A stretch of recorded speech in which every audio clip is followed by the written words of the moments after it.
It's that time of the week. Yes, this week's Cult Movie Show, your weekly look at cult movies. Please welcome your hosts, Warren and Velvet.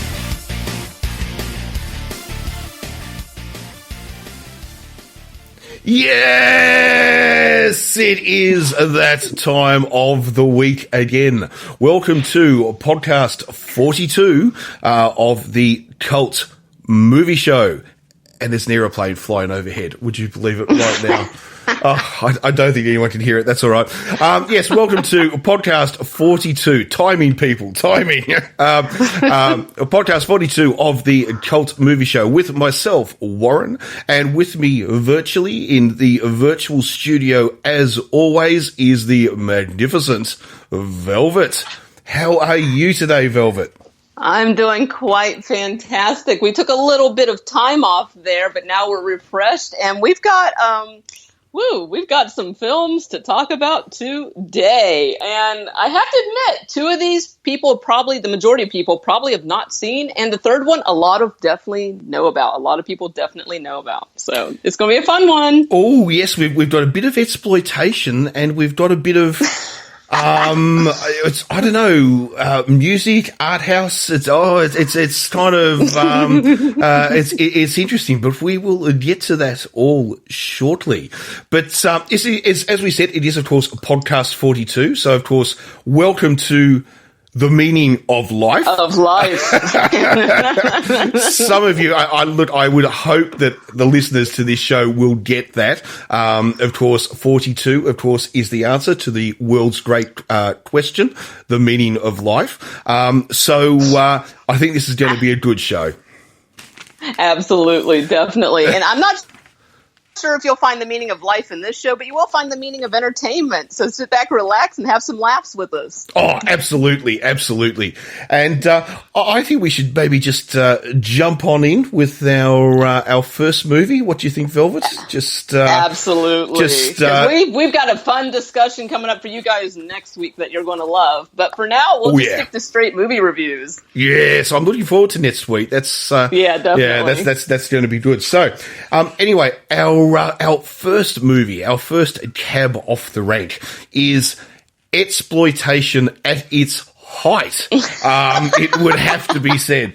And it is from 1984, the American movie Heroes for Hire, or often referred to as well as Hell Raiders. I don't know why it's got two titles, to be honest. I don't either. but I do believe the original title is actually Heroes for Hire. Is my I think so, and it makes sense when you watch the movie. Yes, or Heroes though. I might question that. But anyway, we will get into all of that in a moment. Now it's directed by John Lloyd, who made quite a number of these exploitation movies, it would be said. And this was all part of that American Filipino experiment, where basically Americans were making shitloads of exploitation movies in the Philippines, where they were very cheap to make. There was no such thing as occupational health and safety. If somebody died on set, they died. That was just it. Bring in the net stunt man. They were made so cheaply with terrible scripts, terrible acting, but they're beloved now. You know, they're beloved by a lot of people now, and this is. I don't know if this is good or bad. What do you think, Velvet? I mean, would you describe this as being good in the sense that it's so bad it's good, or? It's this movie for me. Like I told you when I chose this movie for review, I was like, you're going to watch this movie in the first hour. You're just going to be like, okay, why did she pick this movie? It's really nothing special. And then the last half hour, all hell breaks loose, and you're just like, what? I cannot believe did they really write this script? It's like the first half of the movie, or actually the first, like 2/3 of the movie, it's like just a typical, shoot 'em up action film, and it's honestly not that good. But then the last half hour, it's like whoever wrote the film, let's see, the writer Timothy George, it's like he just decided to hand the script off to a little boy, and the little boy's like, and there's a pirate, and there's a cowboy, and there's a guy like Rambo. Yes, I know. And I'm just like, wait, what? Wait, what happened to this movie? And I was like, okay, this is perfect for the cult movie show, because this is such an obscure movie. Honestly, you guys are probably going to have trouble finding this movie. If you have an uncle that has like a humongous VHS collection, non-pornographic VHS collection from like the 80s and 70s, this film might be in there. If you have a grandpa that has that humongous VHS collection full of movies from the 80s and 70s, this movie might be in there. So keep your eyes open for Heroes for Hire, or Hell Raiders, as is also known. Oh, yes. This is the sort of movie which today will tend to turn up in a box set collection. You know, you'll find, you know, it'll be $9.95 and it has 30 movies on it, you know, and they're all exploitation movies from the 70s and the 80s, and this will be sort of like one that'll be thrown in there. I think these were originally, of course, designed for the drive-in market. In the United States. But one thing I will say about this is that, and then we'll give you a brief rundown on what the film's about, is that to me it really does seem like this is not only a boy's own adventure, but this is also, I think, designed very much at the young male who actually thinks the magazine Soldier of Fortune is a legitimate, respectable piece of reading material. You know, it's a bit like that. It's a bit like that. So anyway, our story. Well, it's of course all shot in the Philippines, as we said, but it starts off, we have a professor who has this secret microchip implanted into his arm. It was not a microchip. It contains a piece of film. Microfilm. Not microfilm. Yes. So we got that very nice dated 80s technology, microfilm. It's microfilm, and he has it implanted into his arm. Now, why? It's never really quite explained. I gather it's to hide it. I didn't even know it was his arm. I hate to cut you off, but honestly, it was so obscure in the beginning because they have like that whole like surgical sheet where they just have like the circle cut out and they have the skin poking through. So I had no idea where it was even being implanted. I knew it wasn't being implanted in a human, but I honestly thought it was like their leg or their knee. I did not know it was the arm until later in the movie, and I'm like, oh, okay. So, and yes. Some people, honestly, I didn't know until later. Showed you later. And interestingly enough, too, where it's actually put, there's no scar left from the surgery, which is interesting. But I guess it was a plastic surgeon who can do that, so he can cover up the scar, so when it heals, there's no scar. So anyway, he's carrying around this microfilm, which I gather is something to do with some invention he's made, which is going to change the world or whatever. So of course, a whole heap of baddies want to get their hands on it. There is a sort of like a group, I don't know what you'd call them, like mercenaries for hire or something, who are hired, heroes for hire, who are hired to protect the professor. And I think, is it meant to be his young assistant? Is that? I think so. I think it's meant to be his assistant. I thought it was meant to be his daughter at first, but I think it's actually. I did too at first. It's supposed to be his assistant. I think it's meant to be his secretary or assistant, lab assistant, I guess. And anyway, so these baddies are then hired to come in and to kidnap them, which means that they slaughter about 50 people while they do it. They don't just come in and kidnap him. That'd be too easy. It's much easier to come in and just exterminate everybody who's at the party that he's actually at. Anyway, so they kidnap him. They take him away to this secret island where there are these other two guys who have their own group of mercenaries, who are then trying to find out where this microfilm is because they don't know it's implanted in him. And then, of course, the team that lost the professor in the first place try to find out where he is. When they finally find out where he is, they then hire the heroes for hire, the world's greatest mercenaries. And this is where it just gets hilarious.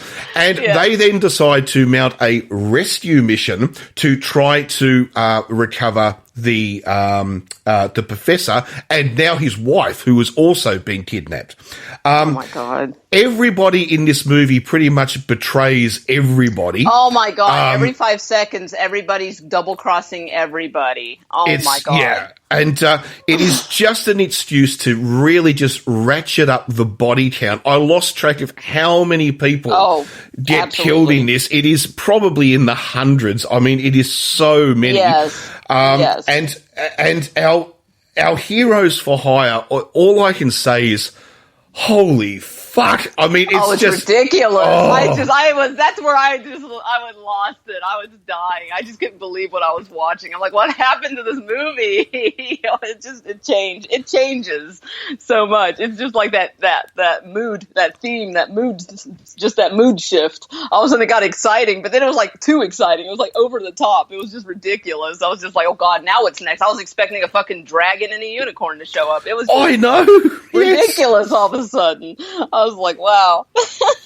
It's so basically what happens is that our secret mercenary leader then goes and you never know who's the good guy and the bad guy in this movie, honestly, until the very end.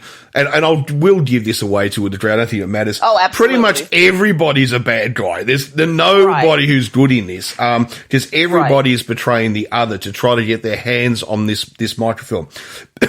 Oh, pardon me. But anyway, they find these. So the mercenaries go out and hire these other mercenaries, who the heroes for hire, who are the greatest mercenaries in the world, and they've all got these powers. Some of them turn out to be, believe it or not, supernatural powers. I am not joking. I died. That was so funny. That was my favorite part. Okay. Yeah. And they go off to try to rescue the professor and his wife at this island. What's so amazing about it is they spend so long running around the island, killing all of these, guards, these mercenary guards, right? And they spend so long doing it, killing them in the most ludicrous ways you could possibly think of. And they make no attempt for about 20 minutes to even go near the compound where the professor is being held. Exactly. It's,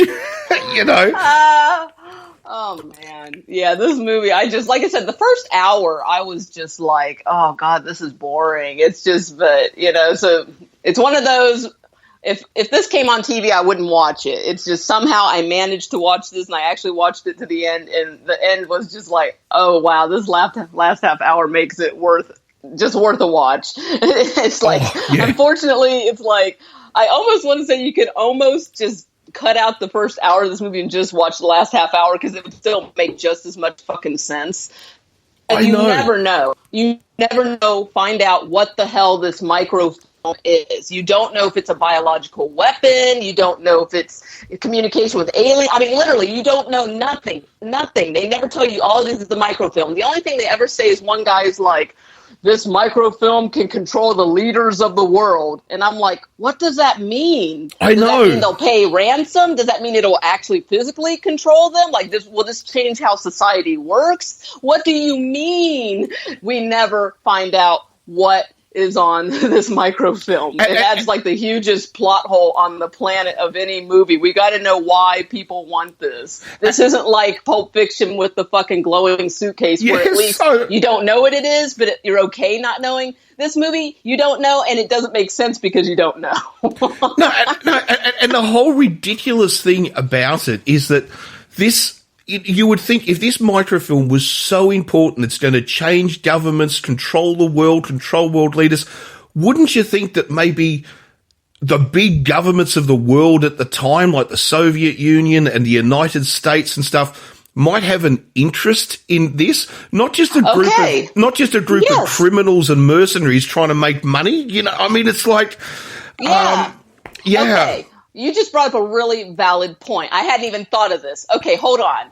The fucking professor, because they never call him a doctor, they never call him a scientist, they call him the professor the entire time. Evidently, the professor created whatever this information or technology, whatever the fuck it is, this guy has created it.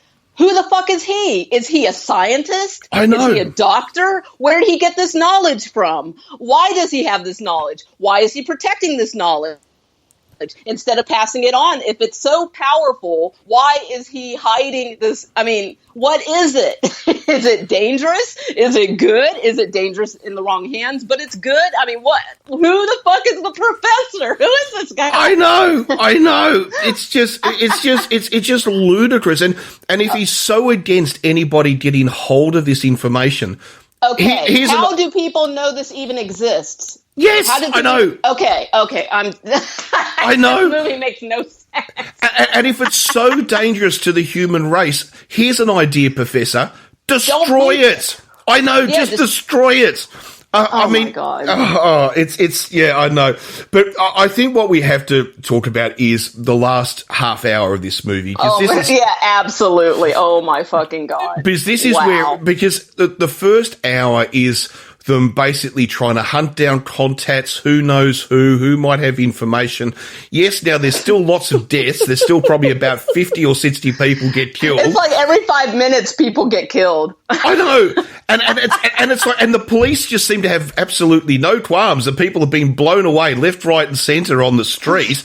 They never try to investigate anything. You know, it's like nightclubs are being shot up, bars are being shot up, parties are being shot up. We never see the police once. No. Or we see them one time. And they're bumbling idiots that can't do anything. That's exactly right. And the which also brings up an interesting thing too, is that when there's the big shootout in the restaurant, and anyway, and one of the baddies throws a grenade. Well, they're all baddies, but it throws the grenade. And anyway, and the goody hides and the grenade doesn't go off, okay? So he picks up the grenade and sort of goes, oh, it didn't go off, it's a dud, walks down. I hate to tell you this, I was in the military. The fucking thing could just... it's a live ordnance. You don't just walk around and start throwing it in the air like a fucking baseball. It's live fucking ordnance. It could go off any second. I mean, it's just... The acting in this movie is terrible. On top of that, it has to be terrible. I mean, as awful as the plot is, the acting has to be terrible, too. I just have to throw that out there. I don't think we mentioned it. The acting is awful, too. I just have to throw that out there. Inconsistent accents are my big pet peeve. There are literally times in the movie I could not tell what people were saying at all. No matter how many times I rewound it, how much I turned up the volume, I was just like, okay, I give up. I don't know what they're saying on that part.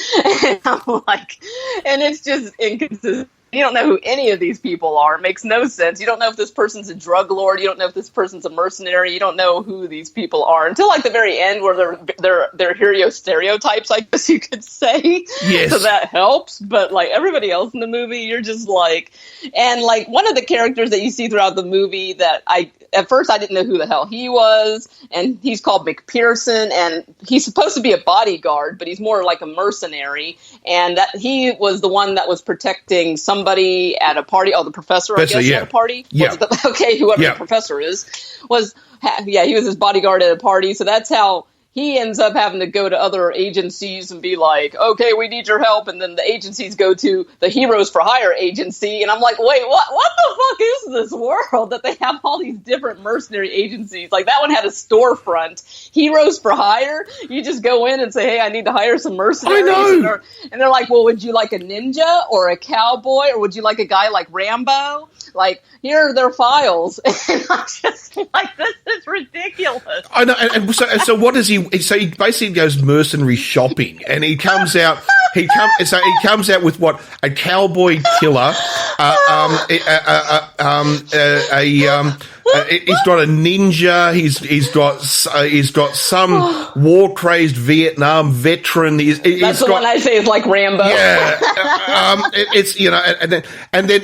and then they all, of course, all go off to attack the island.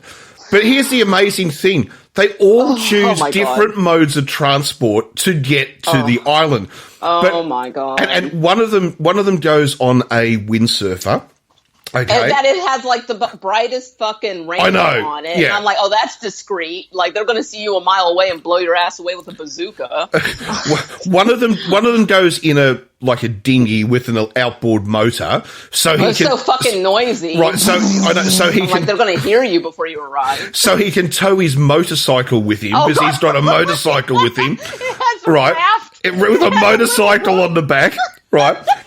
I laughed so hard. I know. Yeah, you see this fucking noisy ass motorboat, and then behind it, all of a sudden, it zooms in on a rope, and it follows the rope, and all of a sudden, there's a raft, and on the fucking raft is his motorcycle because he can't go to this island to rescue the professor without his motorcycle. I know. And then we've got another one who goes on a jet ski.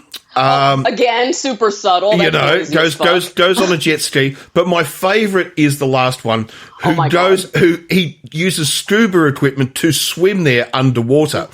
Now, this is the thing I love about it. Okay, is that imagine how fast you would get to the island on a jet ski versus swimming underwater. Okay, the jet ski guy would get there in 10 minutes. The guy would be swimming for about 48 hours. Okay, exactly.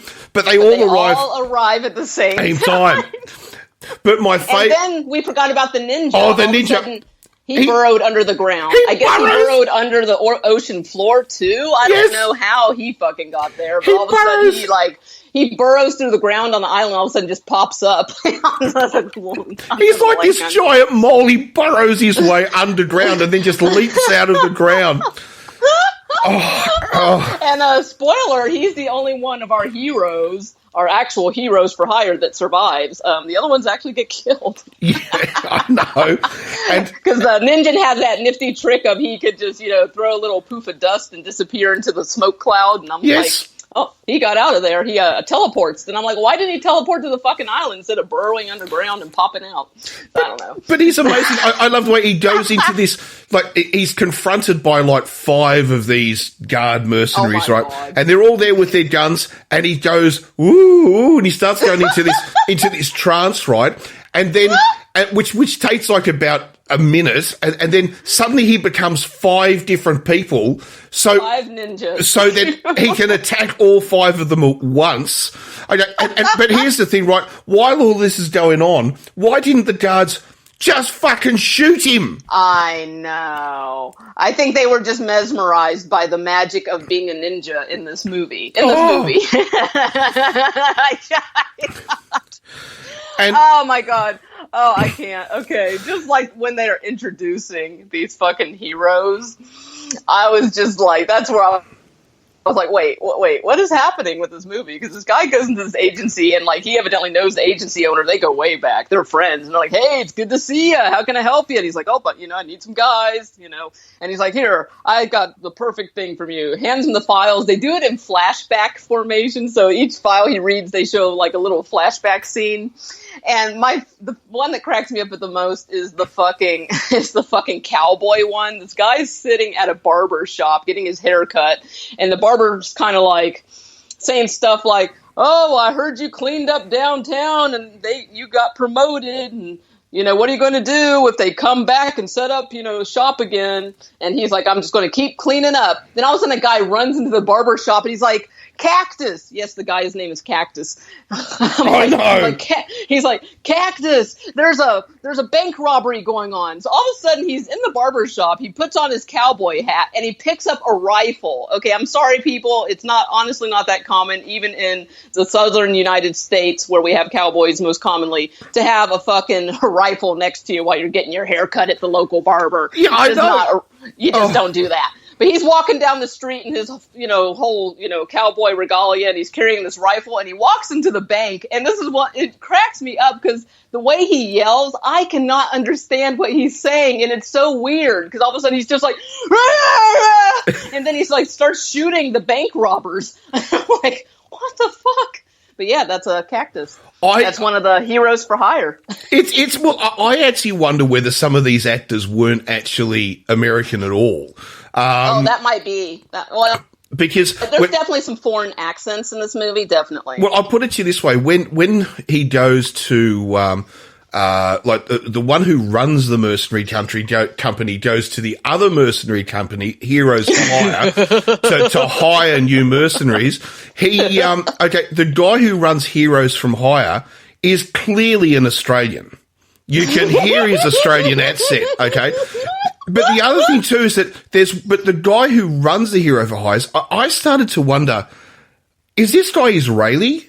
Because here's another thing too, which is sort of, maybe this is just me going crazy, but he's like, they filmed this in the Philippines in 1984. Right. Okay. Right. But this guy turns up on the island and he's carrying a Gale assault rifle. Now, that's an Israeli weapon that was just introduced in the early 80s. How the fuck would one of those find itself on a Filipino film set? And I was almost wondering, is this an Israeli actor who's still doing his time in the army and just flew across and brought his rifle with him? You know what? I wouldn't even doubt it. You never know. This movie will make you crazy because it makes no sense. The plot is all over the place, but the last half hour is so ridiculous, but it's so entertaining that I was just like, I have to share my pain with Warren. I was like, Warren, you have to see this movie and we have to review it. I know. It's just, I've never seen a movie do this. I've never seen a movie literally just go so crazy on the action. And this movie's not trying to be funny. This is a deadpan, serious action film, but it is so ridiculous. I mean, there's nothing in here played for laughs from what I can tell, but it's so ridiculous. It's funny. It's unintentionally funny, which is some of the best laughs. And telling people about this movie is the best part when you're just like, and there was a ninja, and there was a guy like Rambo, and there was a cowboy. It's there's explosions everywhere. It just, oh my God. And there was also crazy lines in this. Like, for instance, one of them sort of says, I need to hire the best mercenaries, the best soldiers that you have. And he goes, so I would particularly like to have men who have served in Vietnam or Angola. And I'm thinking to myself, okay, this is an American film. Now, Americans are all going to know about Vietnam, obviously. This is 1984. Right. But how many Americans would know that the Portuguese fought a 10-year war in Angola? That was so obscure. I didn't know what that was. Yeah, I didn't know what that was. I was like, what the fuck is he talking about? Exactly. Oh, man. It's just because while, through the 60s and early 70s when America was fighting in South Vietnam, Portugal was fighting in Angola. It was a territory fighting the Civil War, the end of colonialism. And but how many Americans at the drive-in would know that? I don't think very many at all, unless it was people who had seen warfare. He wanted that specialized warfare. No, and also the whole thing about this thing taking place on an island, it wasn't until I don't know how far into the movie that you realize it's supposed to be on an island, because there's no real indication that they're on an island.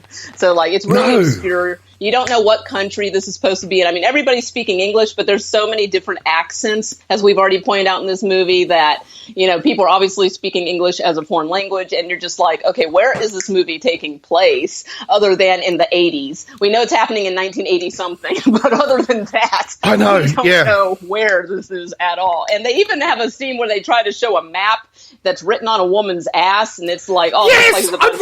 Oh my God. It's a bunch of squiggles and ink blots, and you still don't know where the fuck that is. And then that poor woman gets murdered, of course, because everybody in this movie dies except for 2 people.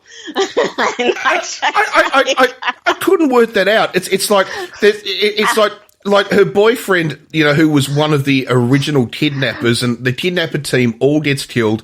Anyway, so then our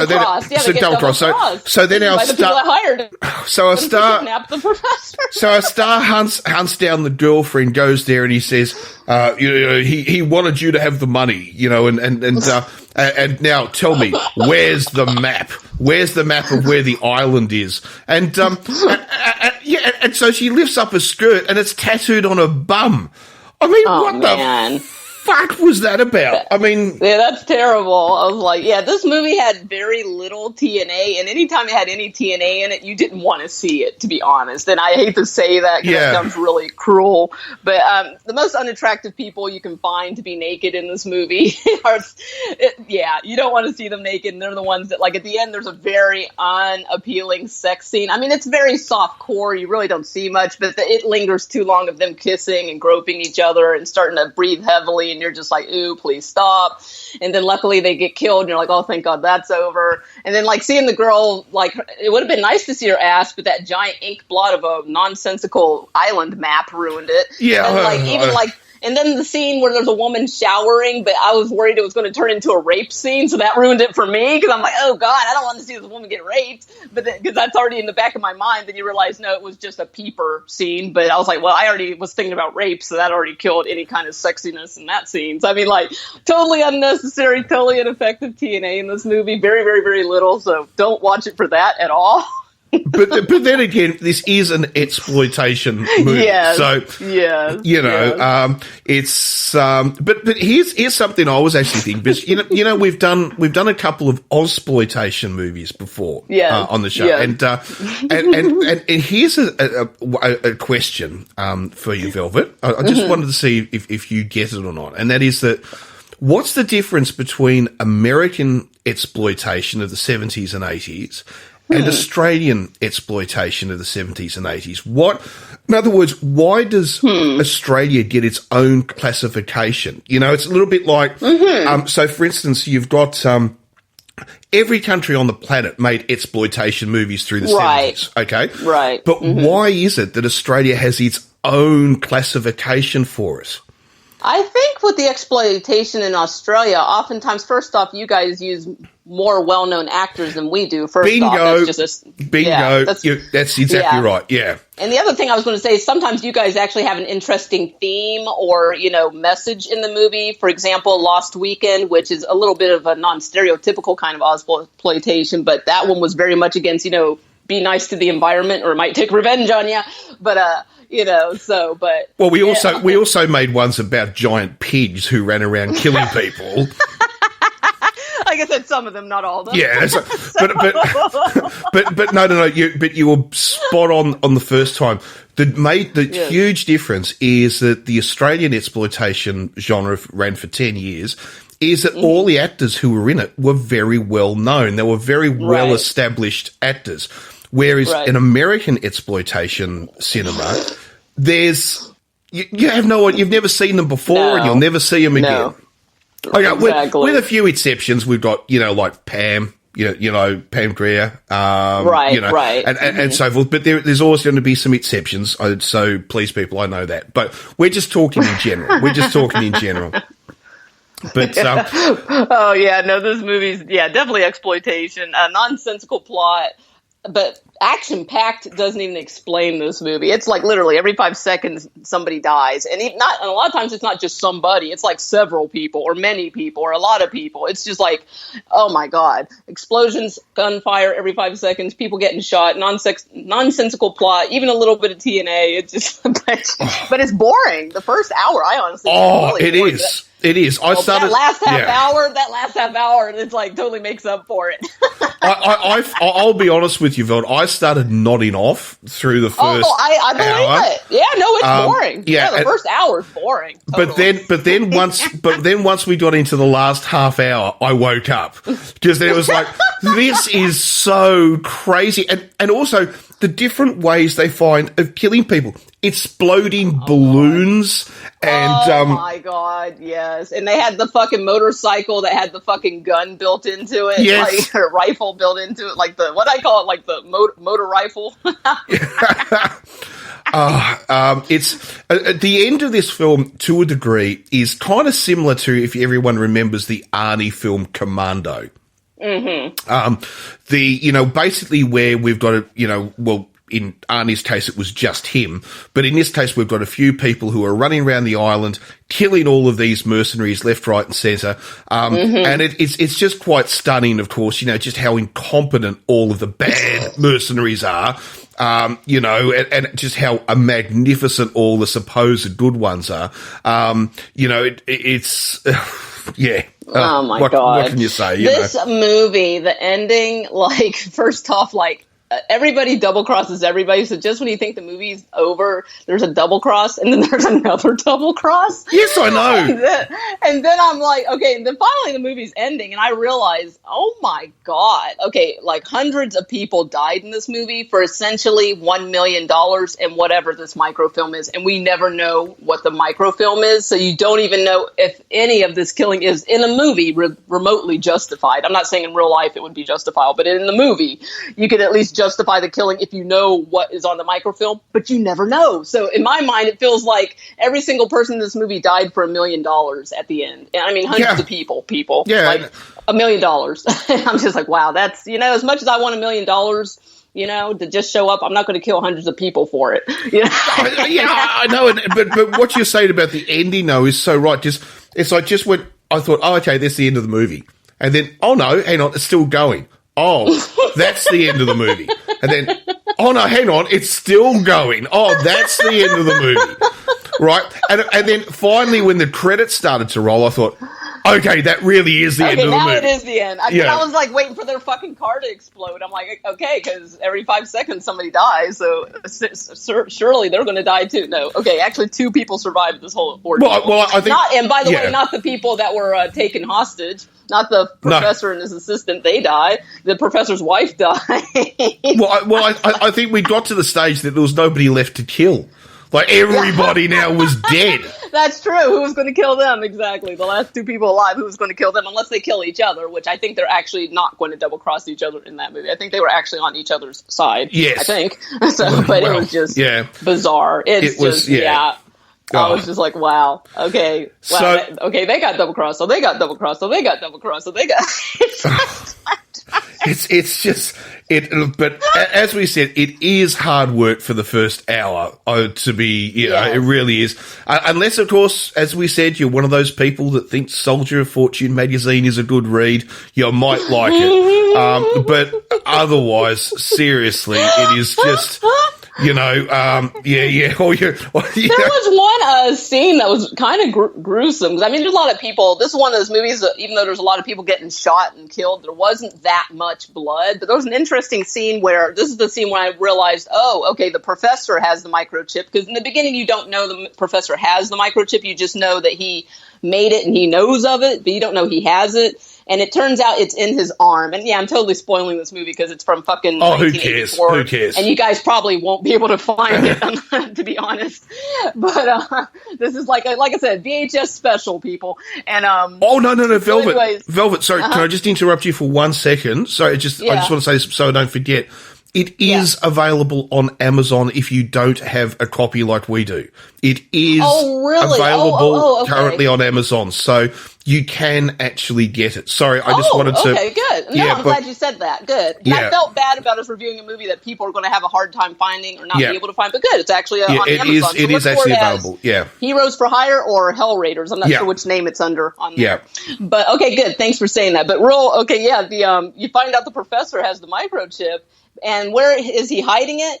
It's in his arm. It's an implant. And like his wife actually breaks a bottle and cuts his arm open with the bottle and digs in his arm and pulls out the implant. And it's so the whole idea of the imagery is worse than what they actually show. They don't actually show that much, but when she's cutting open his skin, they actually use a sound effect of skin squelching. Oh, I know. Yeah, it's so gruesome. I was like, wow, that's pretty gross for an 80s film. But I thought that was actually a fun twist. I was like, but you didn't, but it was just weird to me that, so at the very beginning of the movie, you see somebody getting surgery, you don't know who it is, they don't show the person, you actually don't know where they're getting the surgery, like where on their body, it's not very clear. And then afterwards, you see the surgeon getting murdered because he's the only one that knows where this implant is that he just implanted, and you don't know who killed him. So then later in the movie, I guess you have to infer that the professor killed this doctor to keep the microfilm a secret, but then he told his fucking wife. I know.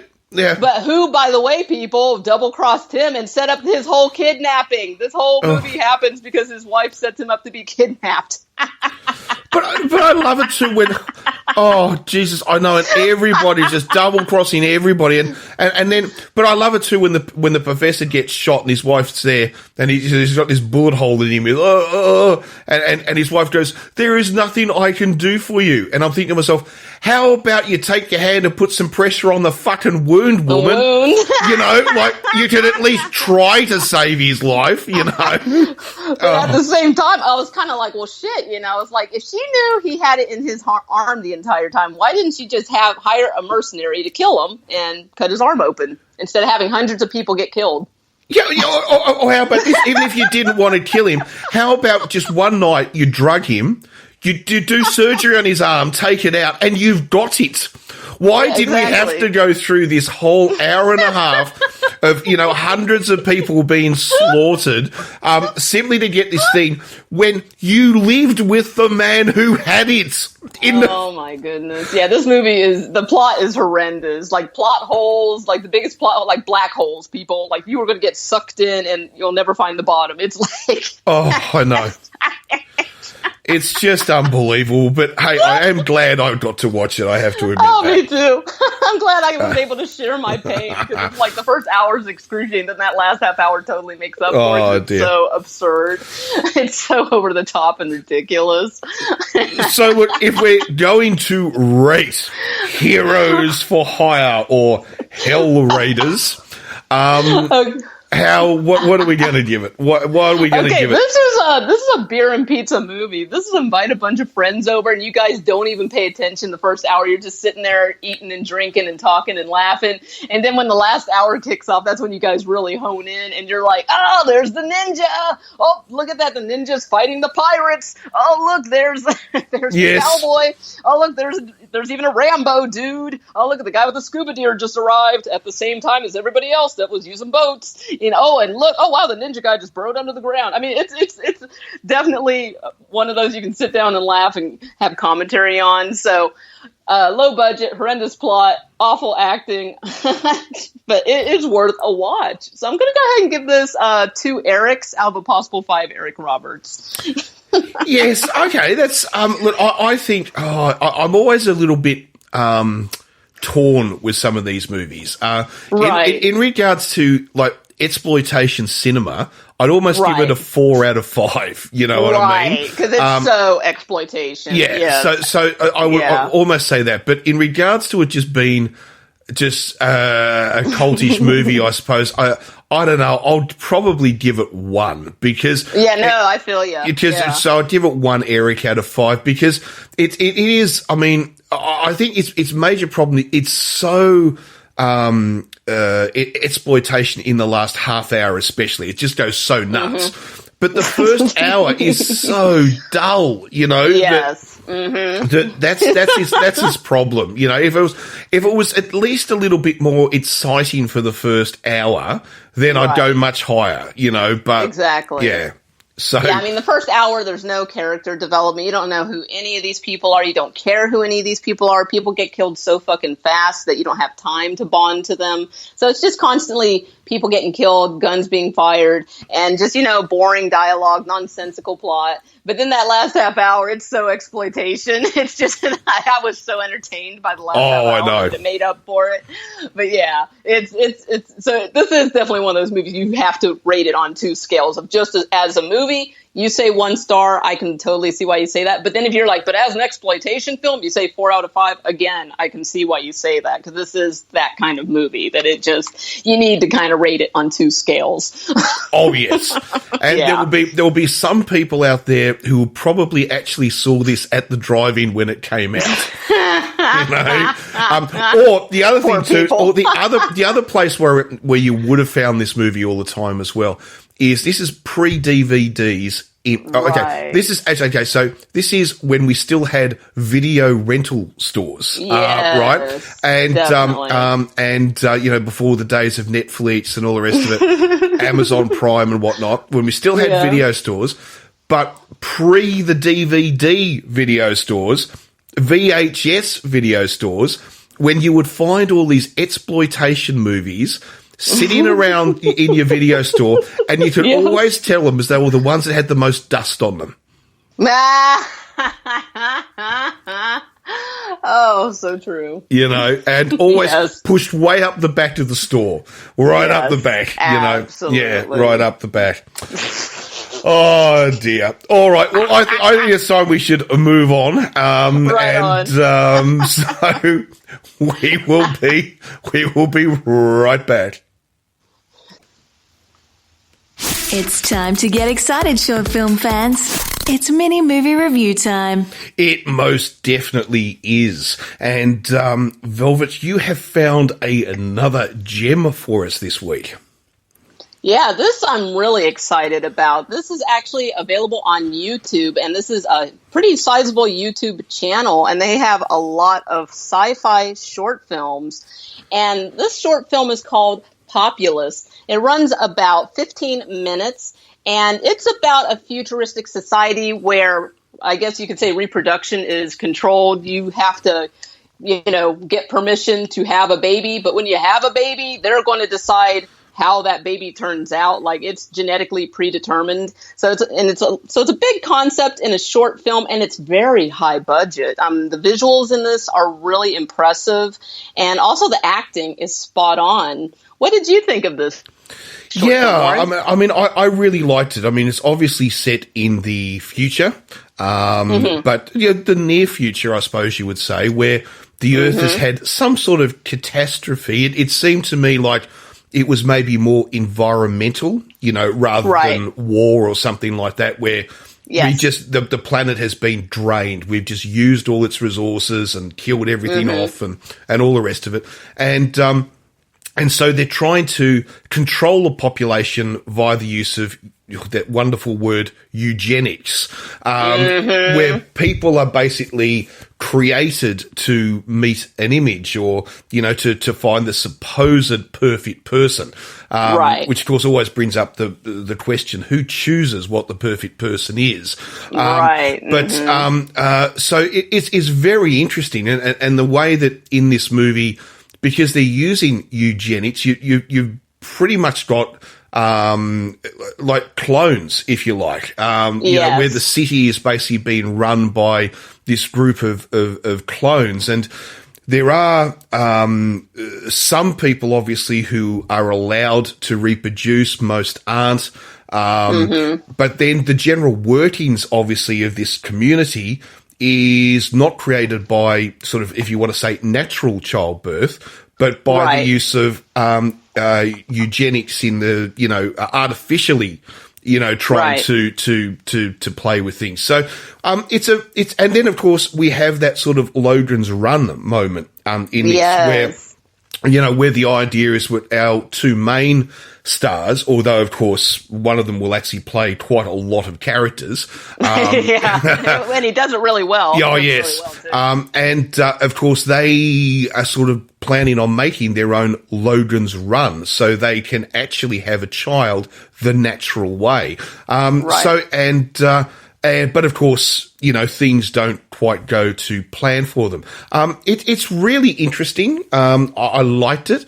I did like the way that our male lead obviously played all the male leads, and all of them.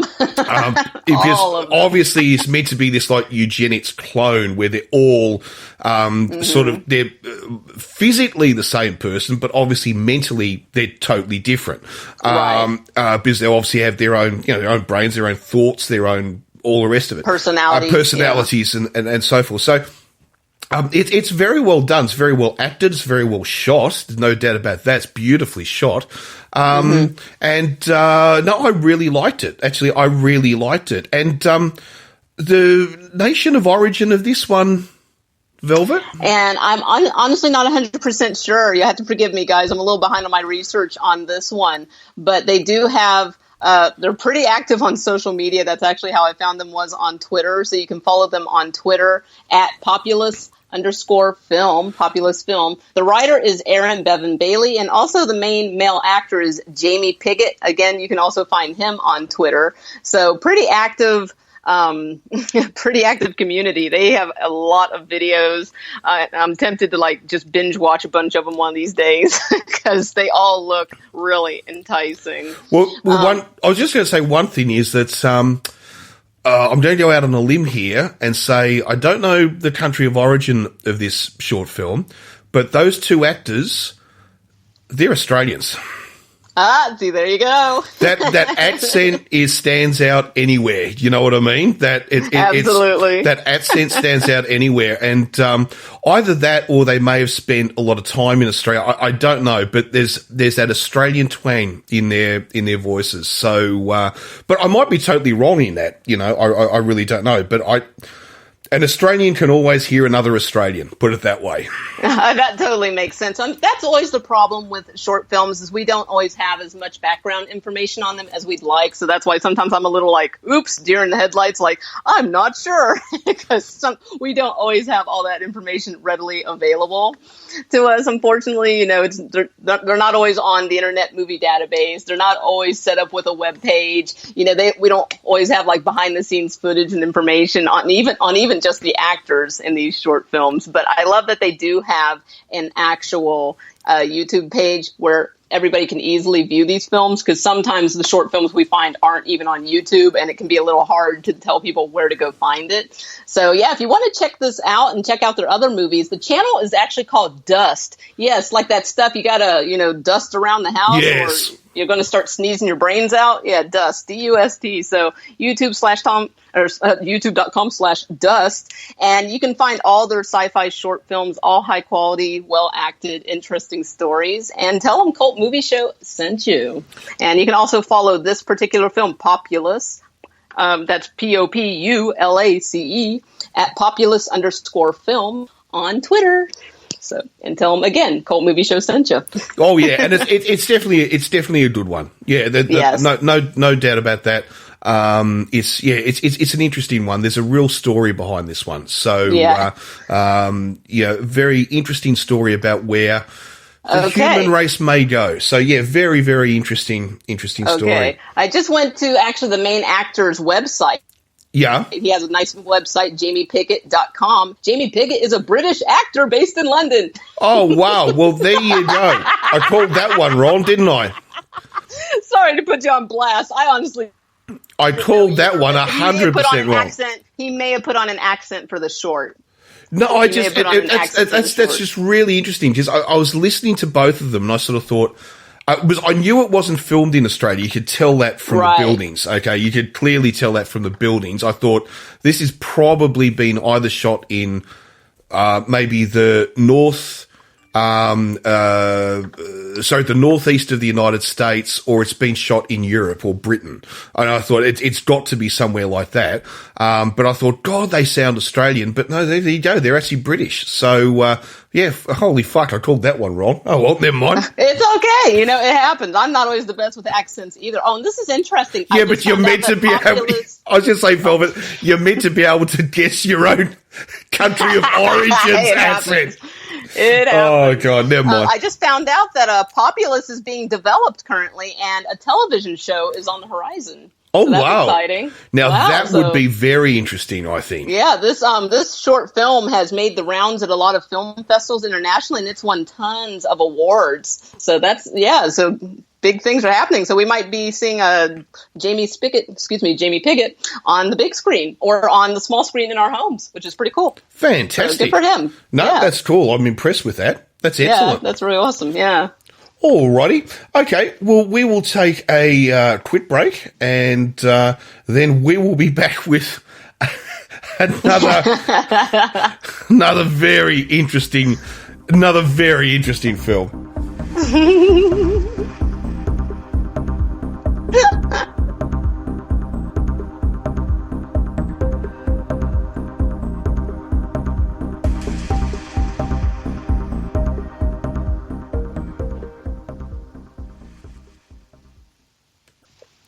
Well, we're back, and I'll try not to embarrass myself with this one. I can't believe here I am I'm making the comment, it's like, oh, an Australian can tell an Australian, and he's fucking British.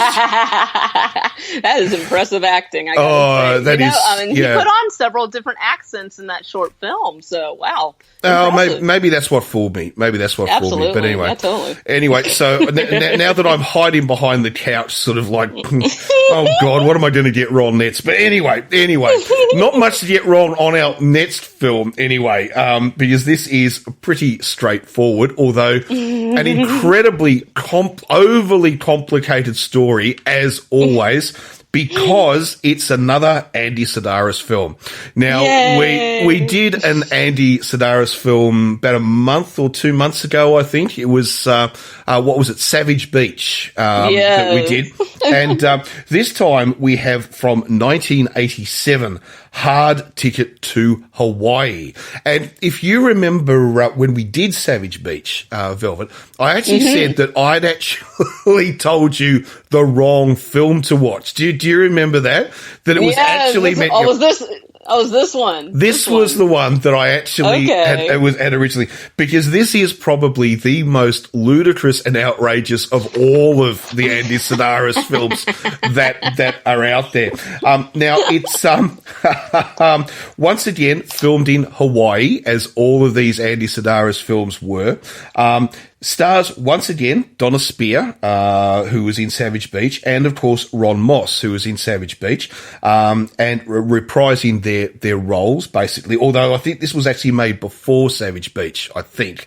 But anyway, I'm going to be careful here. I don't want to embarrass myself with fake, as Warren's putting out fake news, so I don't want to do that again. But of course, Ron Moss, we didn't actually speak about him very much when we did Savage Beach, because of course most people, well, not most people, but a lot of people will know him more from, of course, his role in Bold and the Beautiful, the soap opera, which of course he was in for years. So yes. And of course it also stars, Hope Marie Carlton, who of course is in a number of the Andy Sidaris movies. So this one, of course, goes back to the same agency that we had in Savage Beach, where they're sort of like this, Charlie's Angels type group of people who are controlled and run by Ron Moss, who I suppose is like the Bosley character, only a little bit sexier, and gets naked, I suppose. I'm like, who played Bosley? Do you remember in Charlie's Angels? I only remember in the remake.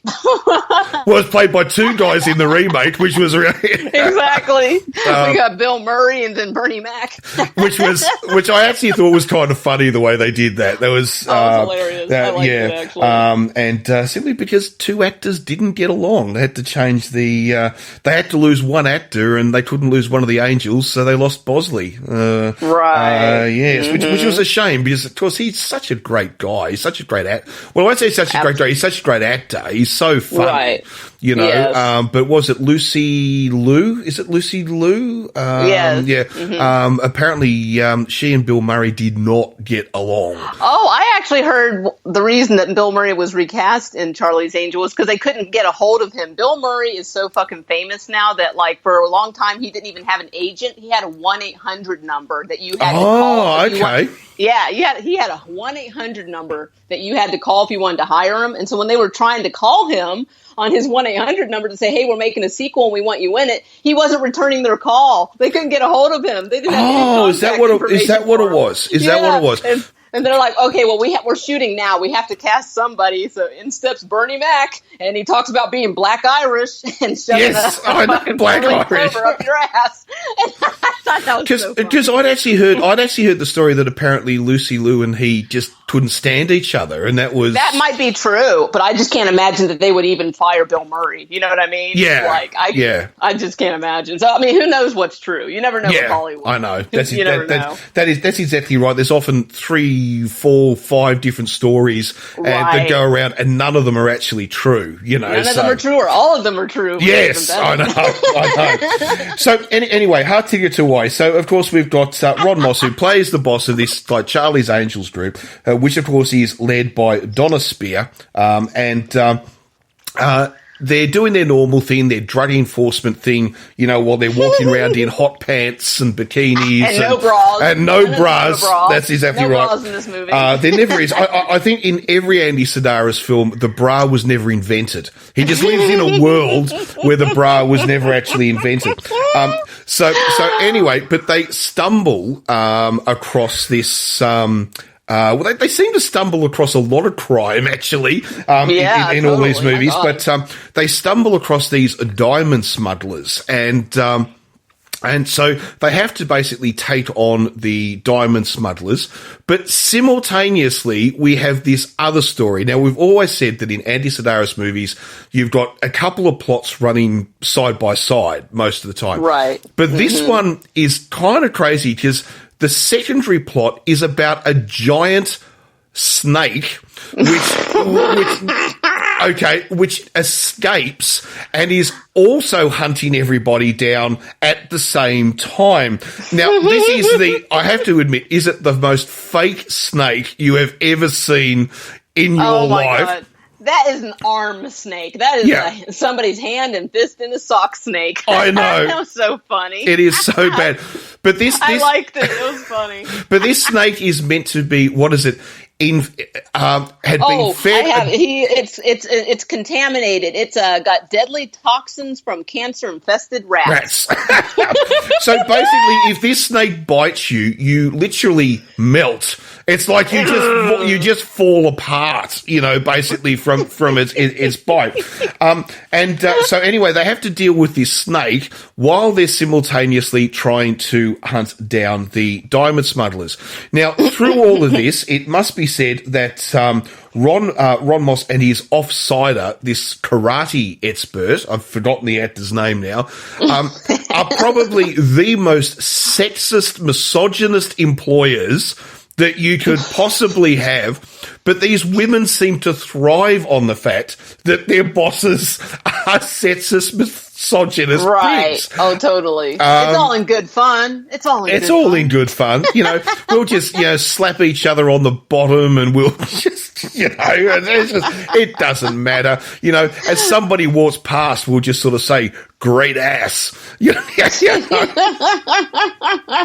really romantic lines like, I want to suck the polish off your toenails. Yes, I know.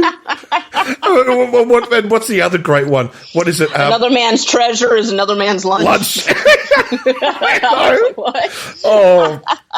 Oh my God. So you don't have tickets on yourself, do you?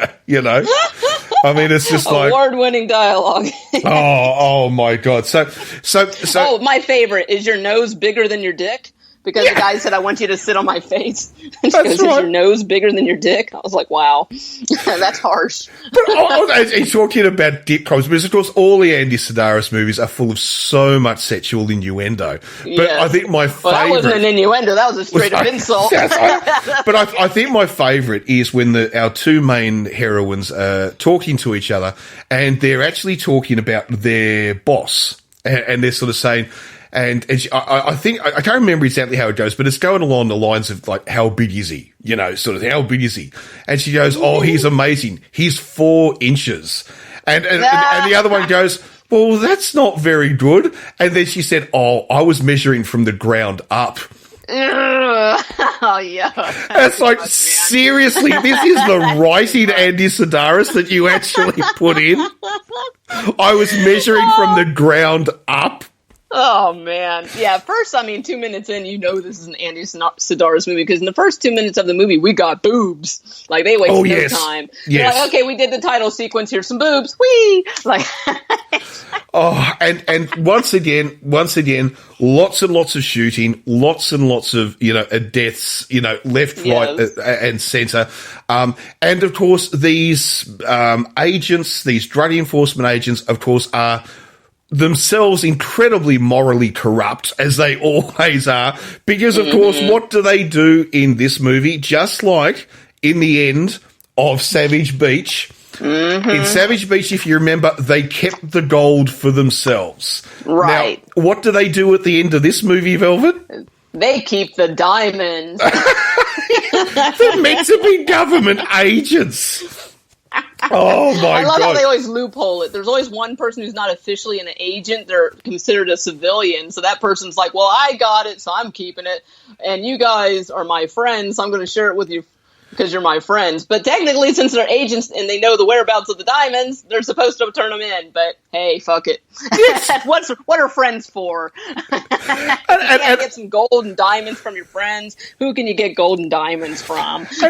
And I love it too when they decide to go on stakeout to check out what's going on this island where these where these diamond smugglers are, and they're there. So of course, how do they know? What's the best thing to wear if you're going on a stakeout?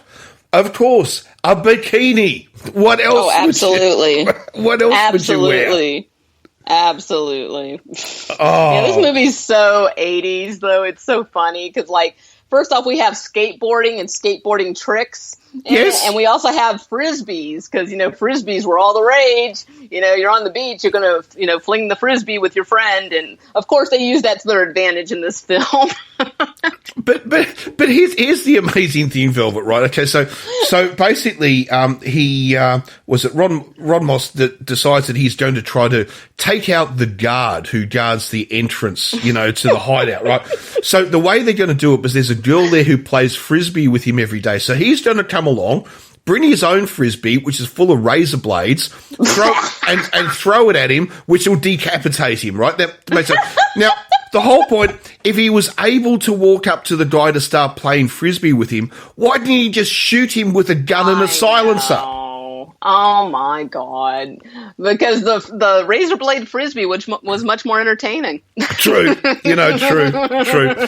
And no, but absolutely. Yeah, no logic. These films usually lack a lot of logic. Again, yeah, why are you going to make a razor blade fucking frisbee if you could just snipe the guy from afar with a silencer? And can you please explain to me, because I still do not understand this, is the two of our bad guys who have been sent off to kill, the two guys who run this agency, they get sent off. So they say, oh, quick, we found them. They're on the road. Okay, you go off and here's the gun. You shoot them. So he hops on his skateboard with his gun to chase down the car on his skateboard. Why the fuck they just don't do it from their car? I don't understand. But I don't know. But he's carrying an inflatable sex doll.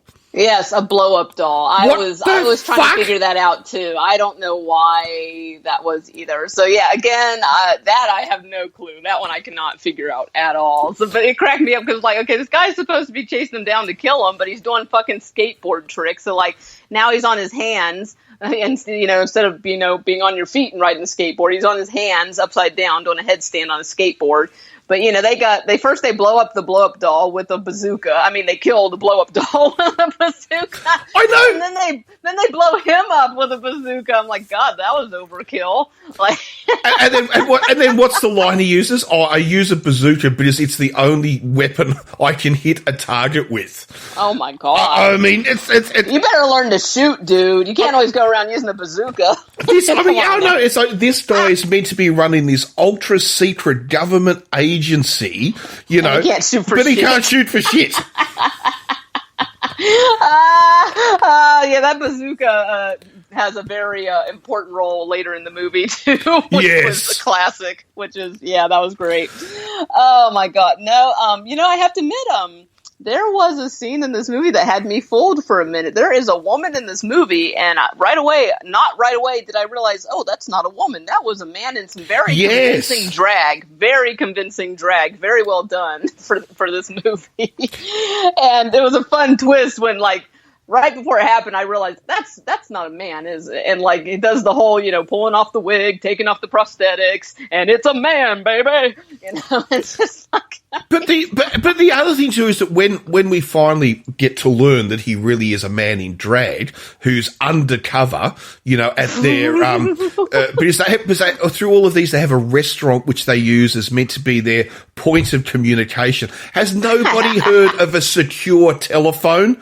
Not in that movie. They send messages to this fucking restaurant that gives them back to the girls, and the girls give messages to the woman who runs the restaurant, who gives them back to the main guys in San Francisco. It's like, What about a fucking secure phone? Right, exactly, because our man in drag has the phone bugged, and so he feeds all the information back to the bad guys. Yes. Okay, hold on. Now I have to think about it. I'm actually a little confused about what the bad guys are in this movie, because this plot was, as usual, a little overcomplicated. Well, they're working for the diamond smugglers, so... Okay. Yeah. You know, see, I was so confused. Okay, I thought they were getting paid in diamonds to make drugs, and then, like, they didn't get their diamonds, and because they didn't get their diamonds, they didn't give the guy who paid them in diamonds the drugs, so he was pissed off. Yeah, yeah.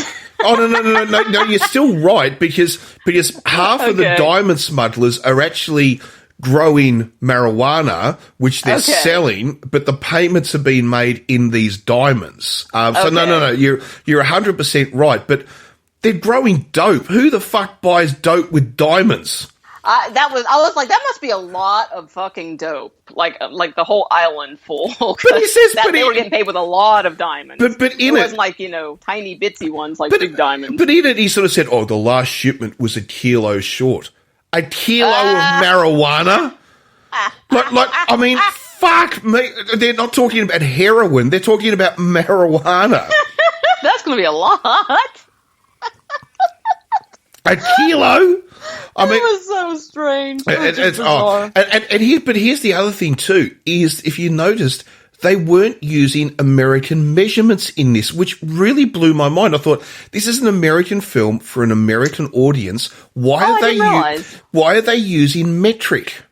Oh, you're right. I didn't even realize. It didn't. I don't know. That is strange. Actually. And then unusual. And then there was another really weird scene where the guy who's meant to be our sort of comedy relief who works in the restaurant, who's sort of part of the team but not part of the team. And he's there, so the bosses will say, "Well, we need," because their car's been shot up.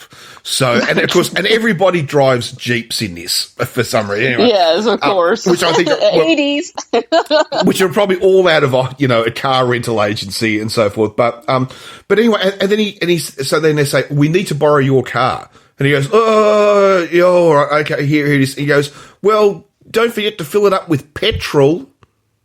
Huh. Who in America says petrol? Nobody says that. That's really odd, actually. I didn't even realize that. I'm trying to figure it out now. Now I'm actually really baffled by this, because I'm thinking, like, at first I was thinking, well, I think all the bad guys were supposed to be non-American, so maybe that's why the measurements. But now you're saying we have an American character calling gas petrol. Yeah. I think that's the first time in my life I've actually even said petrol. Yeah, that's really weird. I don't know. Yeah, I can't figure it out. There's only a handful of countries who speak English that say petrol. And the United States is not one of them. Yeah, like I said, I literally think that's the first time in my life I've ever said that word. I've always heard it. I don't think I've ever said it. Wow, that's really odd. What the fuck? I'm so confused. I don't... it's... Wow, that's really weird. Not enough to ruin the movie, thank goodness, but very strange. Oh no, but really, so really strange stuff. And the other thing too is that when they do arrive at this, the island and stuff, is that Donna Spear arrives in a little light aeroplane, okay, and the others arrive by jeep. But hang on a second, aren't they meant to be on an island? How did they arrive in a jeep? Now I'm confused again. Right? They're on an island. How did they drive across the water? Yeah, so it's not like they arrived at the airport and they were taking a Jeep from the airport. No, they were straight up like, okay, we'll drive over. Yeah, that's weird. I don't get it. Unless they put the fucking, I don't know, Jeep on a ferry? No, I don't think that. That's the weird thing, Rose. Apparently the only way to get to this place is by boat, right? So our main star, he scuba swims. Oh no, he comes on a surfboard, doesn't he? I think he comes on a surfboard. That's the way you do it. You surf all the way there. Right, he arrives on a surfboard. Donna Spear arrives in a little, microlight, aeroplane. And the others arrive in a Jeep on a fucking island. God. That is so crazy. Oh, my God, that's hilarious. I didn't even realize that till you pointed out. Yes. It is, and the other thing too is that, of course, the woman who's part of their team who runs the restaurant gets kidnapped, and of course they're holding her, and so one of the reasons they have to get into the island is, of course, to rescue her. Now, here's the amazing thing: she's been strung up on chains and ropes and shit, being tortured, and when they get in there and they kill everybody and they rescue her, and the first thing the boss says is, "Kinky." This woman's being fucking tortured, and he's making. I thought that was strange too. I'm like, God, that's awful. This poor woman got beaten up and tortured, and I'm pretty sure she didn't enjoy it. You know, it's like that was not a consensual thing. Yeah, I thought that was actually pretty fucked up when he said kinky. Kinky, like, yeah, and then she's there, sort of like, oh, it's like, Which her correct response should have been, as soon as you untie me, I'm going to kill you for saying that. Yes, it should have. You would think her response would be, fuck off, you fucking uncaring sod. But no, it's, how sweet, how sweet. Yeah. I mean, it's, Jesus.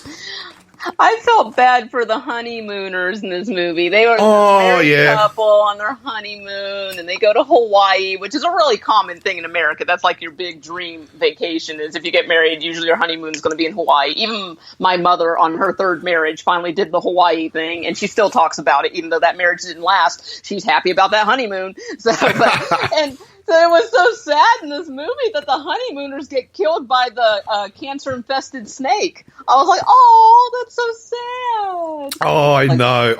Poor honeymooners. Yeah. I was like, oh. But they need to make sure you didn't like the snake, because at first I felt bad for the snake, but then when I saw how murderous the snake was, I was like, oh, they need to take care of that snake in this movie, because he's going around killing some very nice people in a horrible way. I know. Yeah. But I think with the snake, what makes it, I mean, apart from the fact that it just keeps appearing all the time, is the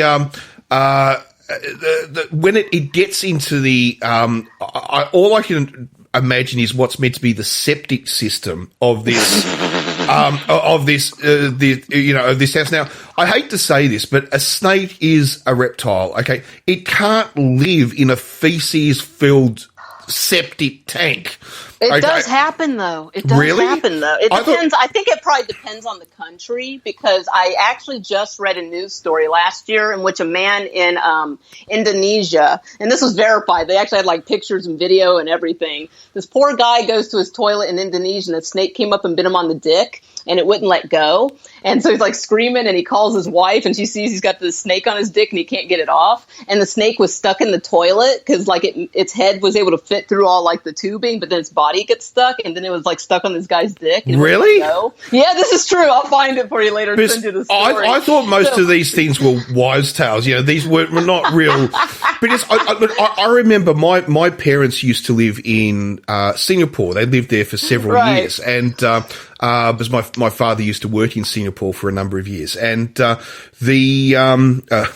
amongst other countries, used to work all over the freaking world. But anyway, I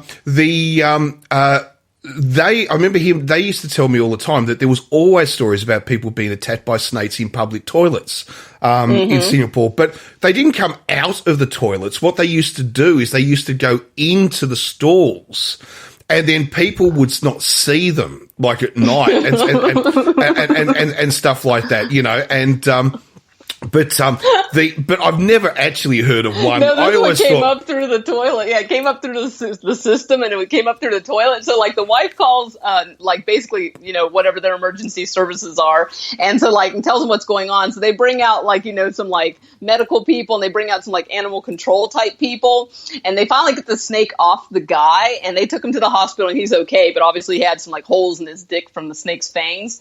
And then, like, they had to actually remove the toilet, like, take the fucking toilet out of the bathroom, and they took the toilet outside and they had to bust it open with a sledgehammer. That was the only way they could get the snake out. Good God. And I was like, this poor guy, like, not only does he get his, you know, dick bit, now he's going to come home and there's going to be this huge hole in his bathroom. And then I'm thinking, well, shit, if the snake came up with a toilet on the hole, now there's just like a fucking hole in your bathroom where the toilet was. What's going to come up next? I'm like, but I'm thinking, though, that's probably come up through a sewerage system. Sewage system. In this movie, it's a septic tank. It's a closed. Oh, I'm sorry. I see what you're saying. I see what you're saying. And a septic tank is full of chemicals and. Oh, okay. I see what you're saying. I'm sorry. Okay, I totally get what you're saying. Although, mind you, this is an Andy Sedaris film for one, and also to remember, it's a snake which has been eating cancer-infested rats.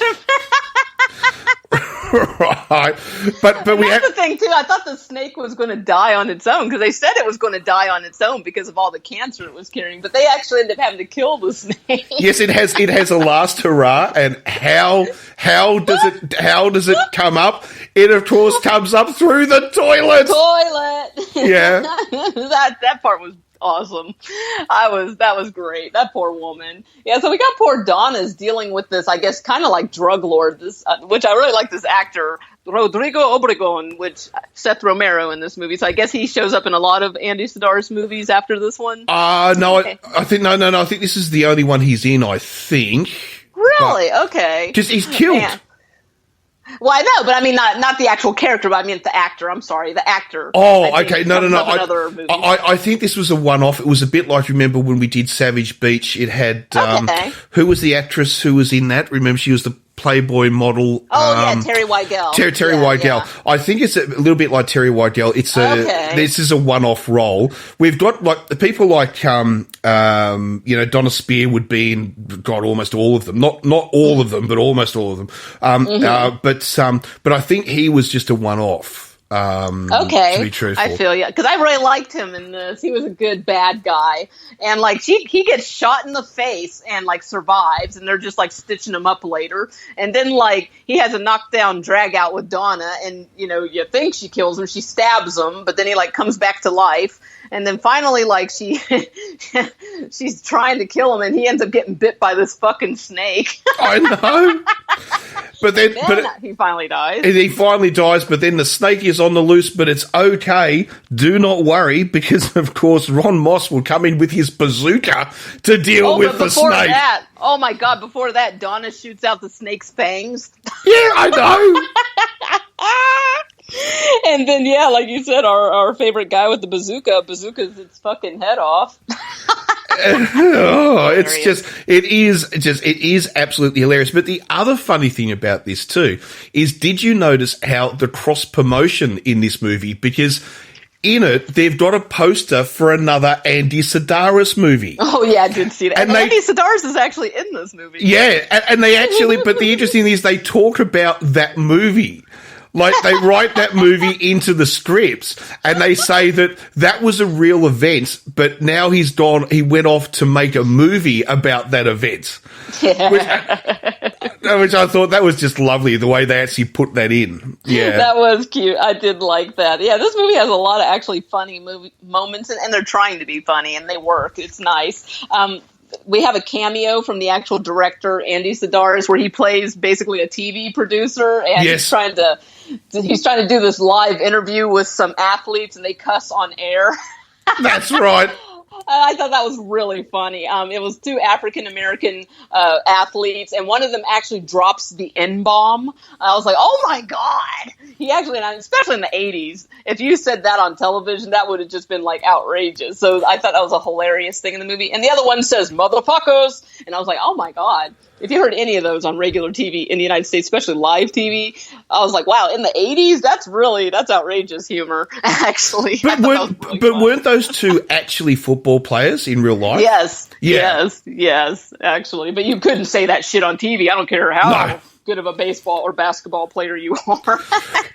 but the other thing too is that, we've got the Hope character who is she's obsessed with James Bond. And then it turns out that the sportscaster is actually a British secret agent. So of course she finds her James Bond. But here's the weird thing about it, right? He's got an awfully American accent for a British spy. I was just getting ready to say. I was like, he sounded awfully American. Like, I guess maybe he was just fully in character. He didn't want to blow his cover. But yes, it's like, but then you would sort of think, well, at the end, if the whole thing is just a put on, why doesn't he return to his British accent? You know, but no, he's still American. He stays in character until it's time to do the DVD commentary. That's right, Robert Downey Jr. But yeah, but I think it's right. Like he's there, in this broad American accent. You know, it's like I'm an MI6 agent working for the British government. It's like, oh my god, yeah, you really sound like it, mate. You really do. That's awesome. There's an old ass movie that reminds me of with what's his name, Jack Nicholson, your favorite actor. Oh yeah. There's a movie called The Terror where he's supposed to, like, one of his first film roles, and he's supposed to be playing like a French officer. Do you think he at least puts on an Americanized French accent? Nope. No. I was just like, wow, it's a horrendous performance, but hey, he was starting out. But I don't know what this guy's excuse was.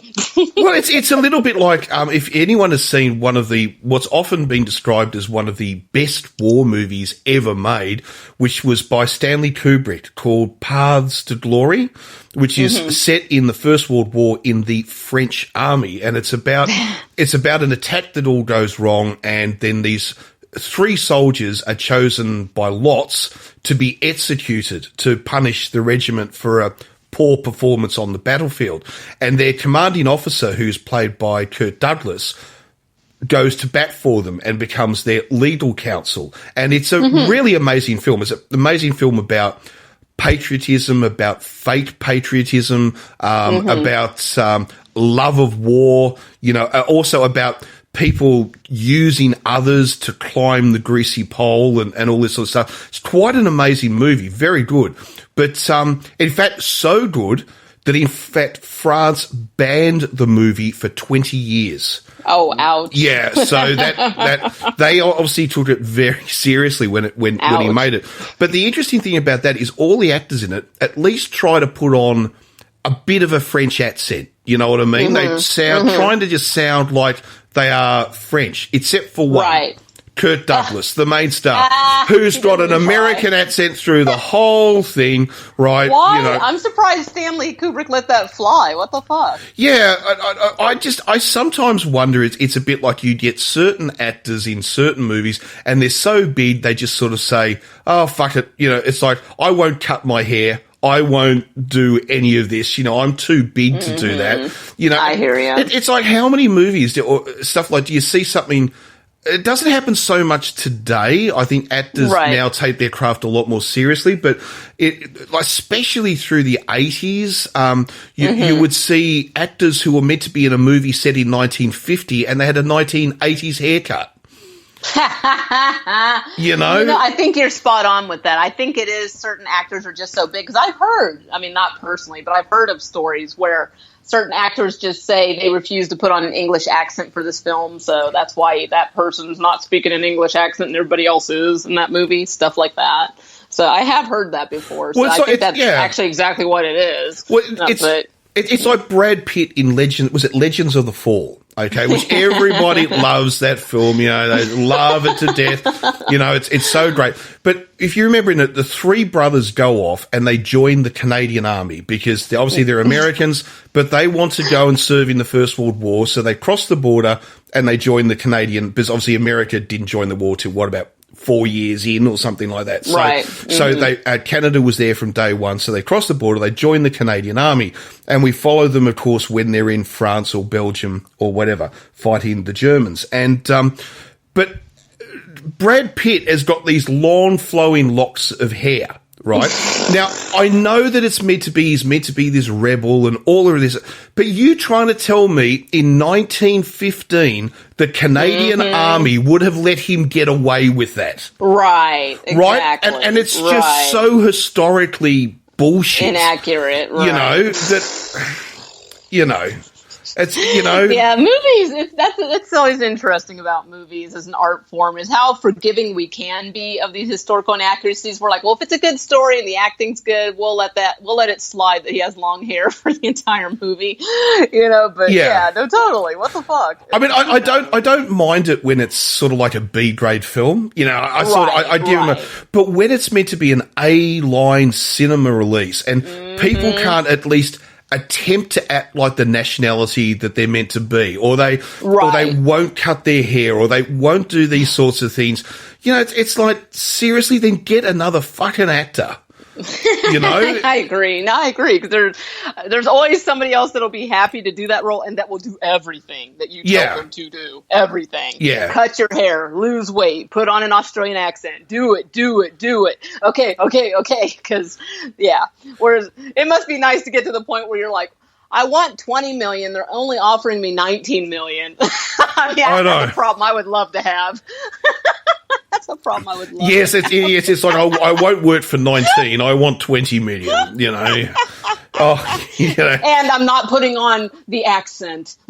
Yes, I'm not doing know. The accent. Yeah, it's. I mean, yeah, it's. Oh, I just find it's like, you know, you're meant to, you know, you're meant to be, you're actors, you're artists, you're meant to work with this craft, you know, and if that role doesn't appeal to you, don't fucking do it. Don't say, I'm only doing the role if you do it how I want to do it. Like, don't do the fucking role. Obviously, it's not meant for you if you don't want to do it. It's the way it's supposed to be done. It's one thing I really hate in these, you know, big productions. As I said, B grades get a pass, right? They get a free pass, right?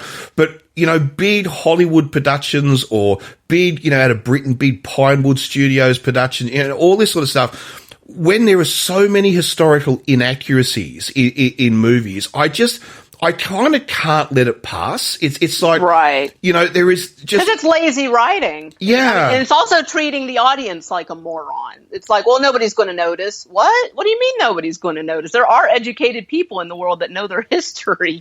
You know, it's like... Well, yes. Yeah. It's like in Apocalypse Now, okay, when there is one of the scenes that was originally cut, but then was then put back into the extended version, which was later released, is that when the boat crew meet up with the French colonials and Foreign Legion and farmers, like rubber plantation farmers, who are still living, you know, sort of in South Vietnam on the Cambodian border. They haven't left. They're still there. And they meet up with them and everything. And he was so, you know, thing about everything had to be so 100% real, to the extent that the wine they were drinking, like actually in the scene, he had imported from France, because he said, they will only be they're so French minded, like they're so patriotic about being French, they would probably refuse to drink wine that wasn't French, so they had it flown in. Wow. Now that is going to detail that people wouldn't even notice, but he's still putting in. You know, whereas these other films, you know, where they get, like war films, where they get fucking uniforms wrong, or they get, you know, or like haircuts which are from wrong freaking decades, or you know, it's just, I don't know. I get a bee in my bonnet. That's my rant for today. I know, and like I said, I totally agree. You know, some, you know, B grade movie, okay, yeah, you're working with what you got. You got limited resources, but these multi-million-dollar, $100 million movies, there's no excuse. Yeah. You hire people for that, in fact, that can help you with historical accuracy in films. I mean, it's ridiculous. And they won't demand nearly as much as Brad Pitt or anybody else. You can probably pay them $10,000 or $50, I don't know, and then they'll help you make sure you get the facts straight on your movie. Yes. Well, but the one thing I have to admit is that I do believe that Hollywood lately are doing a much better job at historical movies. Agree. Like they well, really. Also, I think they're realizing the audience is smarter than they're giving them credit for. Yeah. Yeah, I think you're right. You know, I mean, like, look at a lot of the movies from the 90s, not just in the comedy genre, but I mean, all genres that were just riddled with inaccuracies. And it's because they think the audience doesn't care, and they think the audience isn't going to notice. And nowadays, films are getting ripped apart because of stuff like that. It's lazy writing. It's treating the audience with disrespect because they're assuming we don't know or don't care, you know, that we don't pay attention to details. So they're finally realizing, well, shit, we got to kind of treat the audience with respect. It's like, yes, you do. And the other thing too is that now, of course, because, Yeah, well, movies have always been sold internationally, but now I think what's so different about it is that the people themselves, us, you and I, we talk to each other, even though one person lives in London and the other one lives in San Francisco, or one lives in Stockholm and the other one lives in Brasilia, okay? Right. But we're all talking to each other these days because of social media. And so suddenly people who thought a movie was accurate suddenly find out, oh, holy fuck, was it that bad? Was it that badly researched? You know, and you can't get away with it anymore.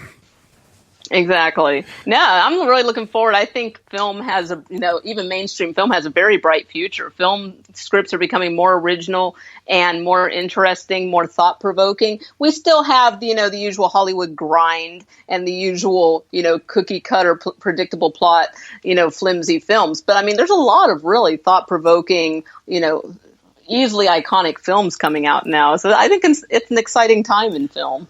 But I would also say in television as well, because absolutely. Because if you look at drama now, like if you want drama, so if you used to love going out and watching this amazing movie about like drama based, now they still do make them. There is no doubt about them. They still make them. But where now is most of your big historical style drama come? It's on TV. It's not on cinema anymore. I mean, people like HBO have just changed everything.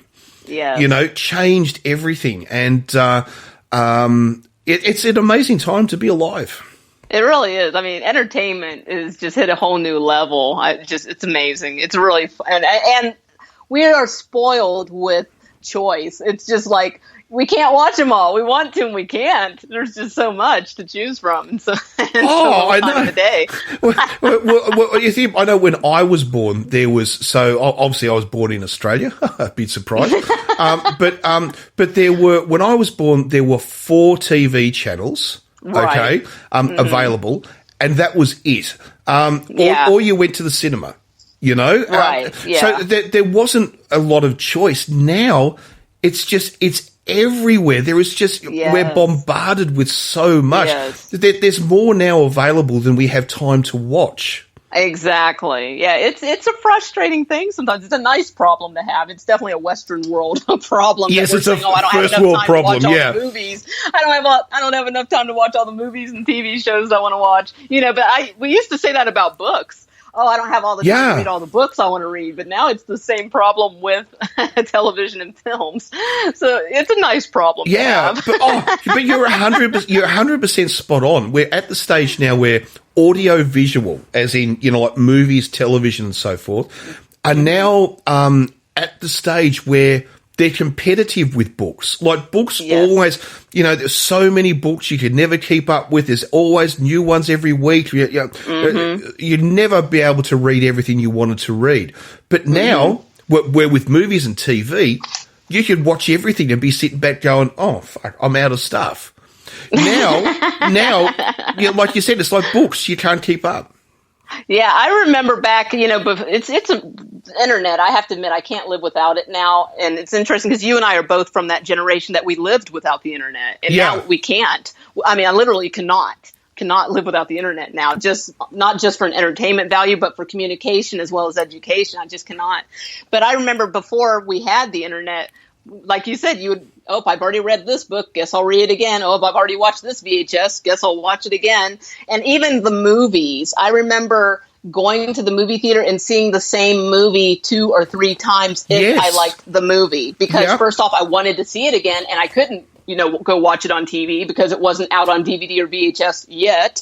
And if I wanted to see it again, I couldn't wait for it to come on TV because it would be 6 months to a year before it would come out on television or VHS at the time. So back then, I would go see the same movie if I liked the movie more than once in the movie theater. And I remember doing that and just being like, wow. And I remember even doing it with movies I didn't like that much. But it was just because I was bored and I was like, I wanted to go out and, guess I'll go see a movie. What's playing? I've already seen it. Oh, well, guess I'll watch it again.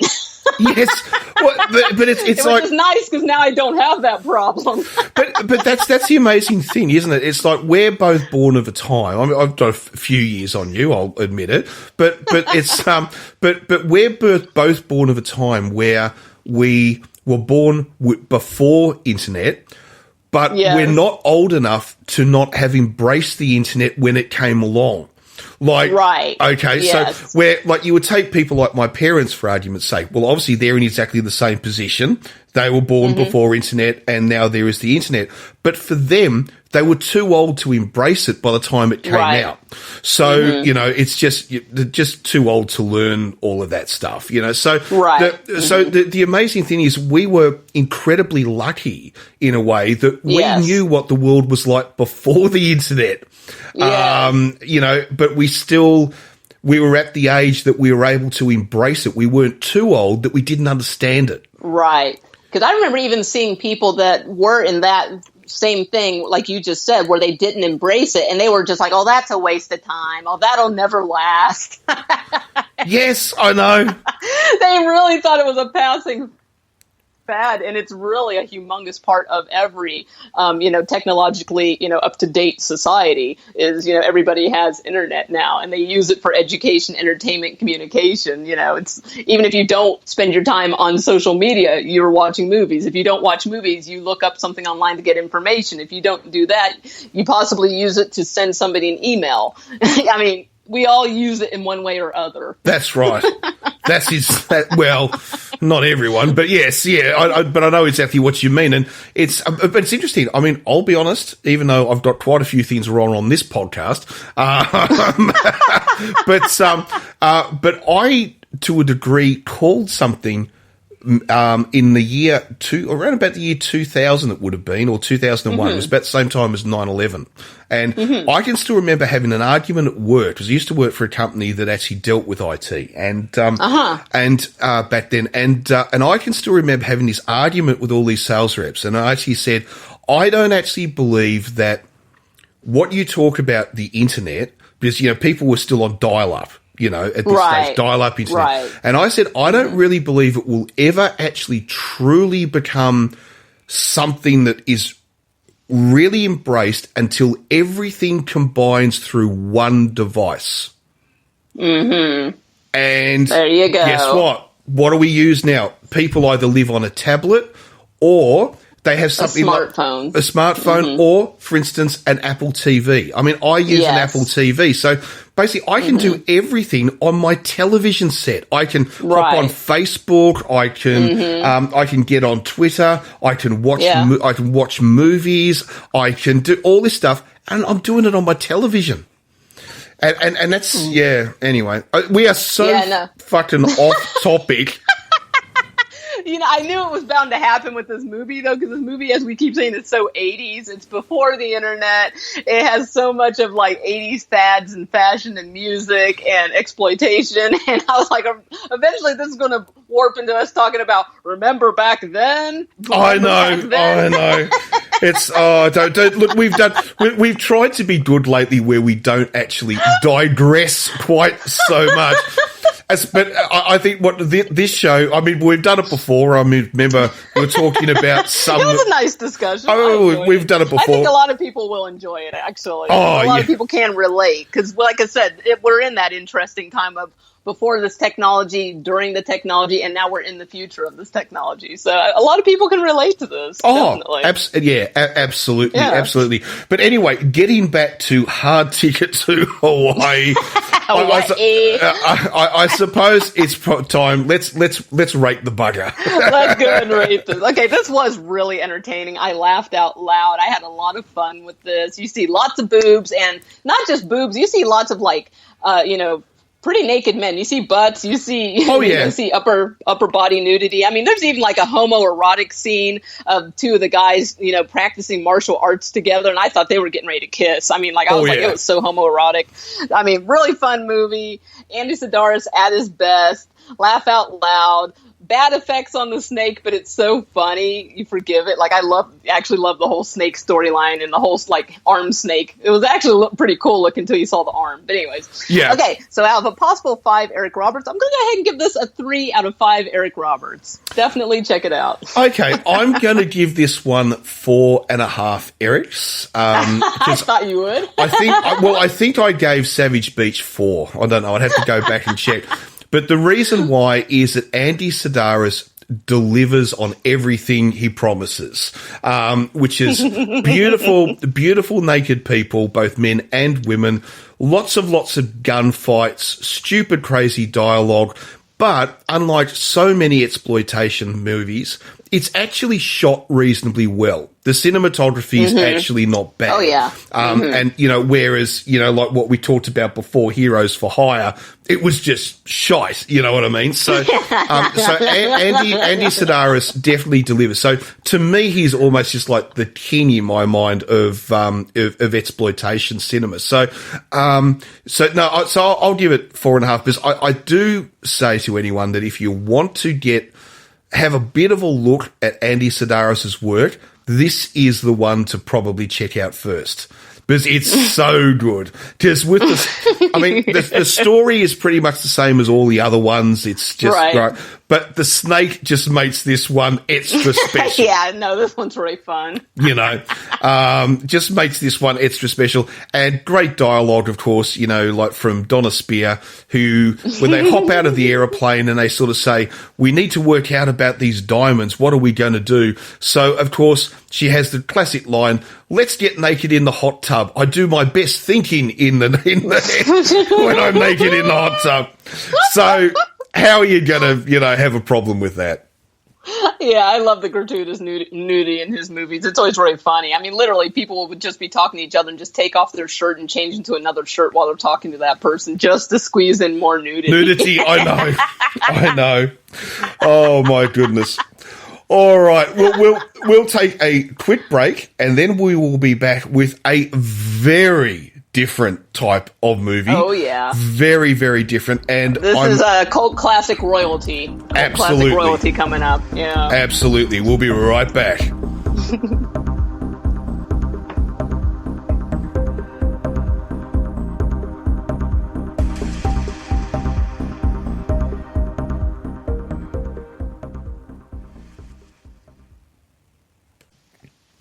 Now, our final film for the podcast is something very different to what we have been talking about so far, with some sort of exploitation classics, I suppose. But now we're going to move to a film, a British film, which is definitely, without any doubt, if you were to mention cult classics to anyone, this movie is, I think, would get put into the list. Would you agree? Absolutely. And it is from 1982, directed by Alan Parker, and it, of course, is The Wall. Pink Floyd's The Wall.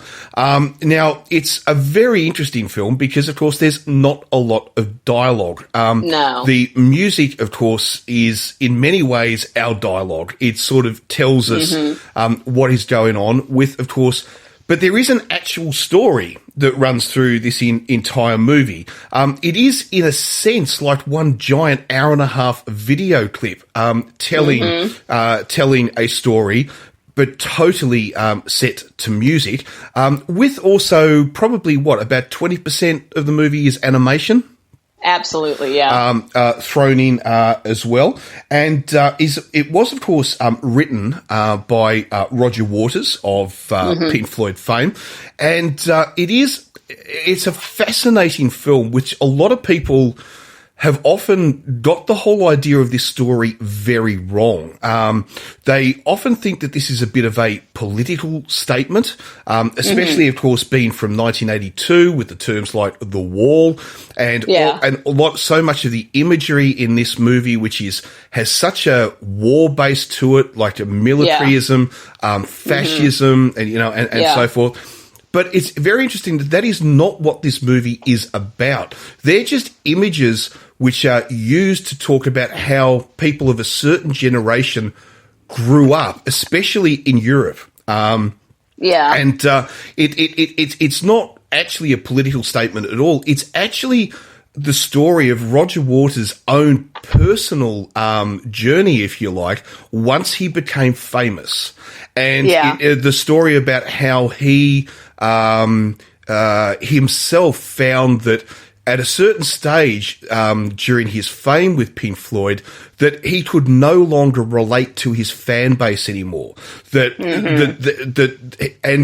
he had in fact created a wall, if you like, hence the title of the film, between himself and his fan base, and they were totally separated. And this story sort of is that emotional journey, but in this case, it tells the story of a man called Pink, who grew up as a young child during the Second World War in Britain, whose father would be killed during the Second World War, during the battles in Italy.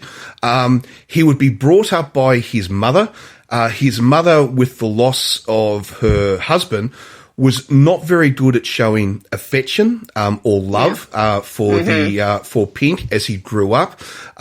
He would be sent off to what Britain calls public schools, what the rest of the world generally refers to as private schools, if you like. In other words, non-government run schools, where he would be bullied and so forth at his time, where at the school where his imagination, if you like, would be stomped on, not allowed to grow. I think a lot of us who went to private schools or public schools, if you're British, know exactly what this feels like, where everyone wears a uniform, stands in rows. There's almost a military feel to the school. So I think a lot of us grew up with that. Not all of us, but a lot of us did.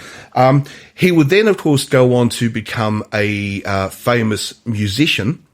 But of course, he starts to spiral further and further and further into a state of, what would you call it, Velvet, of sort of the mental problems that he's faced through his life. Yeah, he's definitely got some mental issues in this movie. Yes, there's definitely some mental illness going on. Becomes greater and greater until, and the other thing too is that he's continually trying to find affection from people throughout his life, but at the same time, because of the way he's been brought up by his mother, he's totally unable to show affection for anyone. So it's this weird situation where he desires affection but can't give affection. And in the end, he basically will go into a dreamlike state, drug-induced dreamlike state when he's touring in the United States. Right. Where we will then get this imaginative concept of his alter ego, if you like, which is the fascist, everything that's bad, that humanity has done, and which I suppose fascism really stands for, where he becomes the fascist dictator, and his rock performances to his fans stop being concerts but start being these like Hitler-esque type rallies, and so forth, where the fans become, worshippers of this godlike, sort of fascist leader, until the end, where he is, in his own mind, put on trial by all the people that he has known throughout his life, until we will come to this conclusion of tear down the wall, which of course is also an amazing thing, because of course Ronald Reagan would say exactly the same thing with the divide of Europe. Mr. Gorbachev, tear down this wall. But in this case, of course, it's about the wall that he's built up, and the phone is ringing. Can you believe this? Here we go.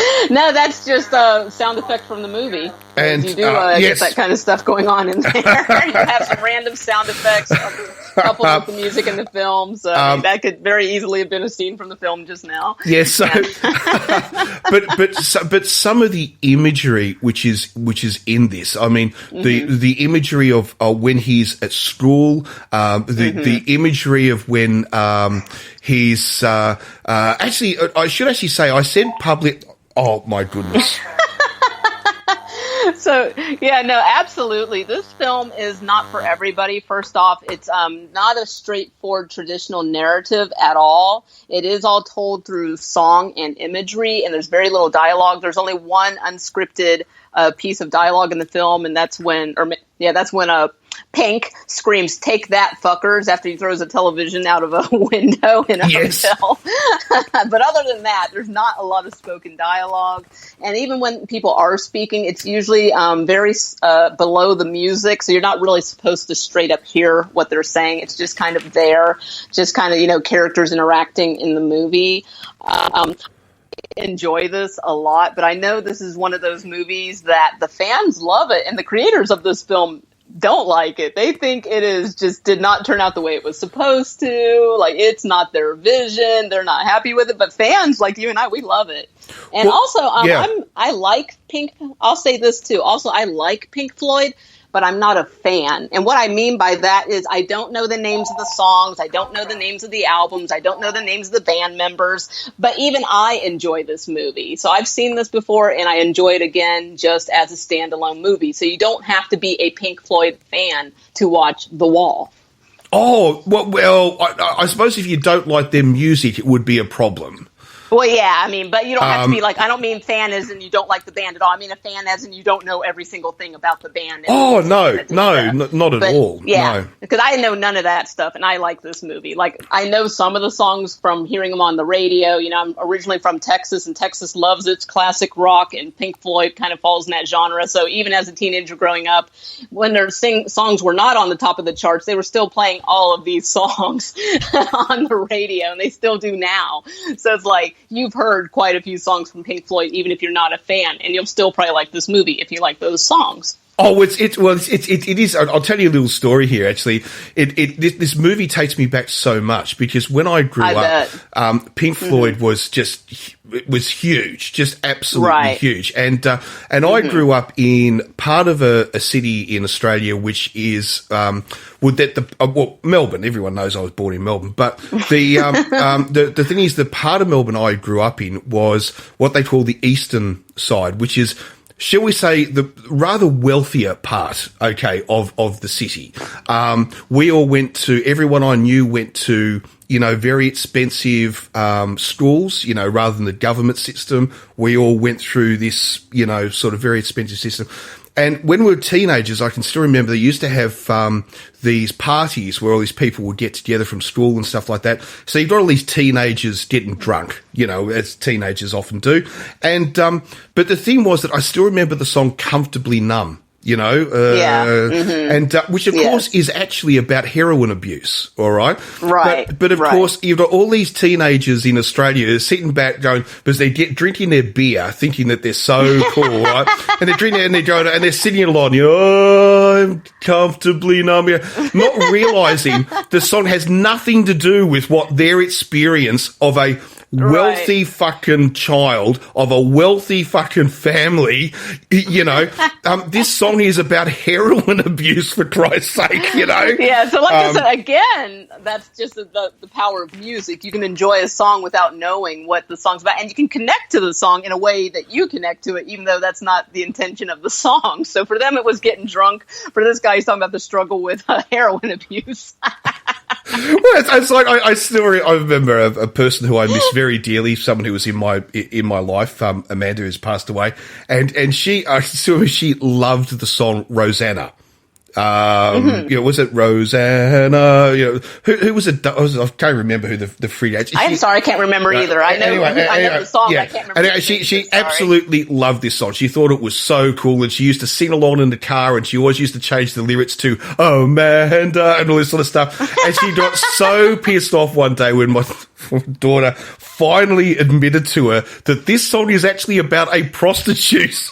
And she was so fucking upset. Ouch. It's like, just go and destroy all my dreams, That's happened I mean, I think we've all had that experience. There's that one song you love to death, and you realize one day you don't actually know what the lyrics are or what the lyrics mean, and then you find out and you are shocked.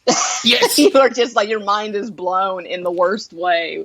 We have all had that experience. And I'm sure, you know what, with Pink Floyd, I'm pretty sure you can probably have that experience with a lot of their songs. So, buyer beware. If you want to go analyzing Pink Floyd songs, have an open mind and don't have expectations, because they're probably not going to be what you expect. Yes, well, that's it. That is exactly right. And but the interesting thing, though, about this is that it does sort of say so much, especially about not really of people of our age, if you like, but the people who the generation above us, if you like.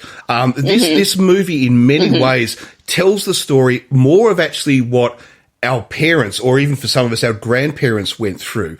These were the original baby boomers, those ones who were who grew up as children and as teenagers, who had grown up through the most horrific war that the world had ever known. And if you were European, your world had been destroyed, absolutely destroyed. And, the amount of children who grew up without fucking fathers was just unbelievable, and and so telling the story is telling that story about how these people, found themselves moving into this thing where, they didn't have love, or they didn't have this, because they came from a world that was so harsh, so hard, but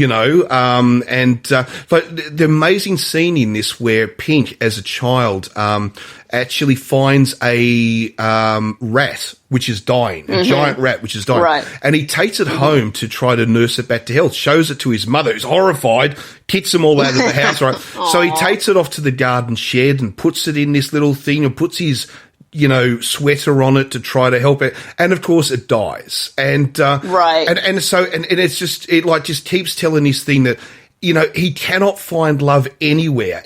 Everywhere he tries to, he can find sex, but he can't find love. Wow, you're making this movie sound really depressing. No, well, I hate to say this, it's Pink Floyd. It is depressing.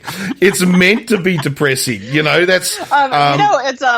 No, you're making a valid point, and I think that's also why the members of Pink Floyd, the director, even Bob Geldof, who plays Pink in the movie, they are not happy with this movie, and that's because they said the tone is so down, but as a viewer, you don't experience the movie as a depressing movie, although this movie is riddled with, very sad moments. As you're pointing out, it's really enjoyable. It's a feast for the eyes. It's enjoyable music. And it's such an unconventional narrative, non-traditional narrative, that you just don't know what's coming next if you're watching it for the first time. So, I mean, it's really enjoyable. This movie does not leave you feeling depressed, which, I just wanted to point that out. Oh, yes. No. Or at least doesn't depress me. Oh, no. Well, in fact, this movie has a happy ending.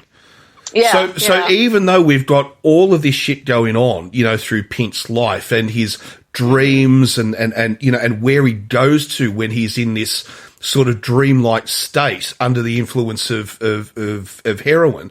And the thing is though when he does at the end experience this court case, which really is a court case. There's a judge, there's witnesses, there's a defense counsel. It's and it's animated, but it's animated. It's animated. It is animated, and when there is a scene at the very final scene of this movie is one of absolute hope.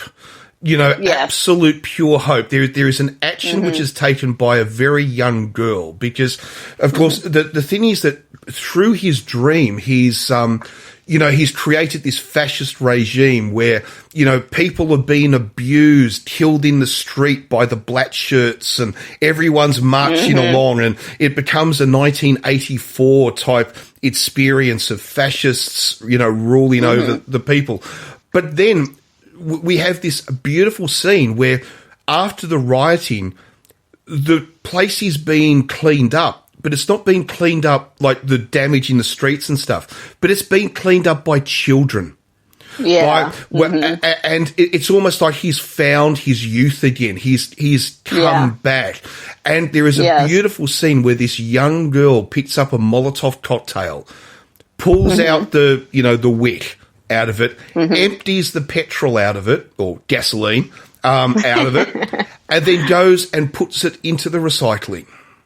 yeah, it's a real so there's this beautiful, and it's very natural too. It's very, it doesn't even look like it's scripted. It looks like she just did that on her own volition, and it made the cut. Like, it looks really natural. It's really nice. Really I know. I do believe it was. It's a really nice ending to that movie, because that movie, you just don't know how it's going to end the first time you see it. Because like the last 10 minutes of it, when it goes animated, and that's one of many of the animated sequences in this movie, but when it goes like the last 10 minutes when it goes animated, it's like pure what the fuck. It's just all over the place, just lots of weird shit happening. You see like lots of flowers that kind of turn into genitalia, and they're mimicking sex, and I mean, it's just like, and maybe not everybody will see it as that. It's also kind of like, it's very 60s, 70s imagery with an 80s stylistic overlap. It's just watching this movie, there's so much shit going on.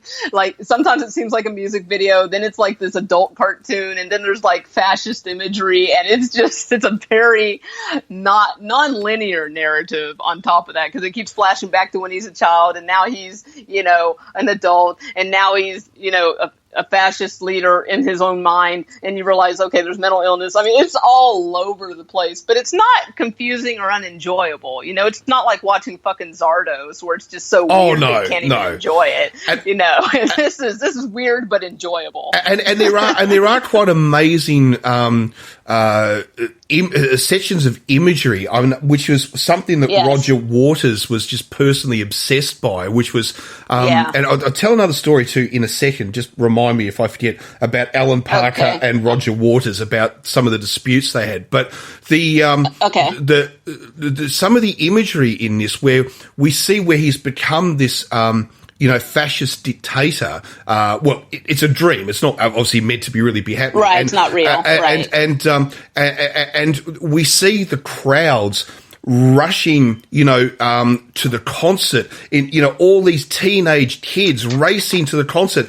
And it's interspersed with British soldiers in Italy running over the top, being blown to buggery by artillery and stuff. And then it crosses back to the screaming kids, and then it crosses back to the soldiers.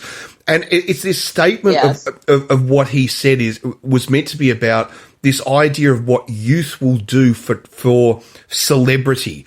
This idea that if you get these people like Adolf Hitlers of the world and so forth, they will force people to do these ludicrous, things, because of what he saw as this cult of celebrity. And that was something that he felt that the fans of Pink Floyd had become like these mindless sheep who were just so obsessed with this cult of what the band was meant to, represent. And he saw them like these lambs to the slaughter in wars, just being, so it's absolutely fascinating imagery. But apparently Alan Parker, the director, and Roger Waters had shall we just say, their relationship during the filming of this film got so bad because of Roger Waters continually trying to change the direction of what it was meant to be, that Alan Parker actually admits that he used to turn up at Pinewood Studios every day, and he used to take slugs out of a bottle of bourbon. Right, this is 7 o'clock in the morning, and he'd be drinking bourbon at 7 o'clock in the morning because he would just turn up going, "What the fuck is going to happen today?" Like, apparently, he described it as one of the most unenjoyable experiences of his life. Making that's this film. A shame. Oh, that's a shame. I'm sorry to hear that. That's sad, because this movie is really loved. I mean, it's deserving of cult status. Bob Geldof, who plays the Pink character in this movie, this was like his first time doing a film. He was, a singer in a band, and he gives a top-notch performance. Boomtown Rats. Boomtown Rats? Yeah, Boomtown Rats. Yeah. Yeah, he's really good in this, and this is especially for a non-speaking role. You really have to have really strong acting chops to convey the story and emotion without being able to rely on dialogue. And he does a really good job, especially since there's so much focus on him in this movie. And I think he was so well cast. I just want to talk a little bit about the animation one more time. It does make up about 20% of the film. It just kind of comes out of nowhere and pops in here and there. And a lot of that imagery in the animation, first off, it's very visceral. I mean, like, it's not fucking, anime. It's not cartoony and cute at all. It's very adult. And I don't mean adult as in pornographic, but I mean it's very strong visuals. Very strange, very visceral. Again, I just have to mention this. There's a scene where basically flowers are kind of turning into genitalia and having sex, but it's interesting to watch. But there's an iconic image of the marching hammers. Yes. So even if you've never seen this movie, if you watch this and when you get to that scene, you're going to go, "Oh, I've seen that before. I didn't know that was from this." Yes, I mean, really interesting. And this is also one of those times where we have animation mixed in with live action. But it doesn't fit into that usual genre of live action / animation film. So it's an interesting kind of standalone piece. Because, I mean, this is not Who Framed Roger Rabbit or, Bed Knobs and Broomsticks. This is, this is a totally different viewing experience. But one definitely worth checking out. So I just want to throw that out there. Well, originally it was actually meant, the original concept of this film was actually just going to be another everyday rock band movie. Where I'm glad they didn't do that. Yeah, I'm glad they didn't do that. Where what they were going to do was apparently they were going to film a concert and they were going to then intersperse the songs in the concert with animation. And yeah, I'm glad they didn't do that. And that's what they were originally going to do. And then that developed into this. And it is, I mean, if you think about all of the music sort of movies, if you like, I'm not talking about musicals, but music, we remember we went through a stage at one time where if you were a band and you got popular enough, you had to make a movie. Absolutely. Like, look at the Beatles. They did quite a few. Hard Day's Night. Help, Hard Day's Night. We should do the Magical Mystery Tour. I just have to throw that out. Yeah. Okay, it's been said. That one's so weird. Okay. We can find it. We had Kiss. I mean, my God, even Spice Girls. Oh my God, we got to do that one too. Oh yes. I mean, even the Spice Girls made their own movie. So Spice World, which I have to admit, I've done a guilty pleasure. I loved Spice World. I thought it was... that is such a guilty pleasure. Absolutely. It is. It's actually it's really fun and it's really funny. And the endless cameos that keep popping up in that movie is just... Yeah, absolutely. That's actually a really great film. But this one, of course, goes down a very different path. It's not comedy. It's not camp. No. It's not just a way for... we had Monkey's Head, we had all this, it's not just a, fluff piece for the band, if you like. No, this is a very serious piece of artistic work. It really is. And so it's very different, to a lot of the others. And it's an amazing standalone film. And this is the other thing, too, about The Wall, which and even just Pink Floyd's music in itself, is that Pink Floyd are one of those bands which are so highly politicized or political in what they sing about, but they're able to have a love affair from both sides of politics, which is something which is really, really unusual. Like, often a band might be have a really left-wing sort of leaning, and so a lot of conservative people hate that band because of what they sing about, or vice versa. The thing that's amazing about Pink Floyd is that their lyrics are done in such a way that you can have somebody who's a totally anti-war person loves Pink Floyd because of what they sing about, and this almost patriotic war lover loves Pink Floyd because of what they sing about, because they both take something very different from the lyrics, which is what we were talking about, when we started talking about this film. And Pink Floyd is amazing, or was amazing in that sense that they were able to do this. And it's probably one of the reasons why they were so big the world over. Yeah, I think so. No, I think that's very well said. I can't agree more. And also, I mean, This film is, I don't want to say it gives fanfare, but it definitely, like, anybody who watches this movie, you want to hear The Wall. Like, if you're just now getting into Pink Floyd and you just now found out about this movie, you want to hear The Wall. And they put a really nice wall sequence in there, and I love the imagery in there. It's so fucking weird. And at first they keep fucking teasing it. Like, they're giving you lots of foreplay before they give it to you. It's just, it keeps teasing it. They keep playing little riffs from it, and you're like, oh, the song's coming, and then it doesn't, and then you're like, when is it coming? And finally and then it comes. Yeah, and then it comes, and it's really fun to watch. Actually, I do remember this actually being like cut out, like not cut out, like removed from the movie, but actually like they took it and made a standalone music video on MTV back when MTV ruled the world. Yes, they did, yeah. And they actually took the scene from the movie and just put it on MTV so that people could see The Wall and hear this song. And the imagery it's very time capsule. It is what it is. It's from the 80s, but I do love it. And there's the scene that cracks me up where they have all the kids going into the meat grinder, and it always makes me laugh because I'm just thinking, instead of singing Another Brick in the Wall, I'm thinking Another Kid in the Meat Grinder, because that's just what they're doing. But obviously I get what it stands for. Well, the loss of individuality in the school system. But great that's video. Exactly right. Yeah. Great video, great video on MTV, great in the movie. So if you're excited about hearing that song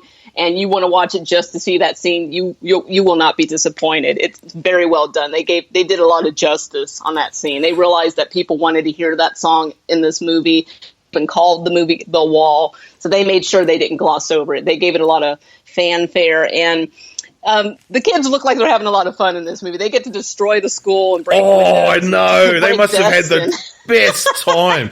They must have just absolutely loved the fact they got to destroy a school, Yeah, you can tell they are having fun. I mean, they're having a blast. So, yeah, it's really just that on that scene alone. That like gives this movie a high score because they really delivered on it. It's not like one of those movies that's like, oh, wait for this summer's blockbuster thriller, and there's like no thrill in it. There's no action. There's no scare. You're like, oh, what the fuck? They called it The Wall. They knew they had to do a really good sequence with the song as well as the overall visuals of the movie. And even if you're not good at symbolism, they make it very clear what The Wall is about in this movie. And it's not about Berlin. It's not about Germany. No, and that's what I said. What I said at the start of when we started talking about this. A lot of people think this movie, and especially because of all of that political, almost uber patriotism, fascism, and all this sort of stuff that's in there. A lot of people do think this is actually a political story, and it's not. As we said before, the fascism is meant to represent his dark side of his personality. It's not meant to be that Britain actually becomes a fascist state. It's his own personality. And all the stuff about the war, like the Second World War, the fact that whenever they turn on the television, you notice it's always a British war movie that's on the TV. And it's meant to be about the world that Roger Waters grew up in, which was that, there was so many kids of his generation who had lost parents in the war, who had, who grew up in this very hard time, a time where, like there was a lot of them felt like there was no love. And so, that's what it's about. It's not a movie about politics or war at all. It's about a personal journey. But a lot of people get it wrong, unfortunately, But I'll tell you one funny story actually about this, and that is that I remember when I was a very young school child, and I was on a school bus, and the bus driver turned on the radio, which they're not really meant to do, and The Wall came on. And of course, and this is on a school bus. Okay, so of course, guess what? The classic line in it: "We don't need no education, right? We don't need no thought control," which is of course a great parody in itself. For people who actually understand grammar, we don't need no education. Right. Yeah. Exactly. I hate to say this, but a lot of people don't get that. Shame on you, school system, for not getting it. Believe me, Well, also, it's a very cultural thing. I mean, here in the United States, there's people that know it's incorrect, and that's just how they speak. It's very ingrained in the culture. So it's not always a sign of lack of education. It's oftentimes very cultural.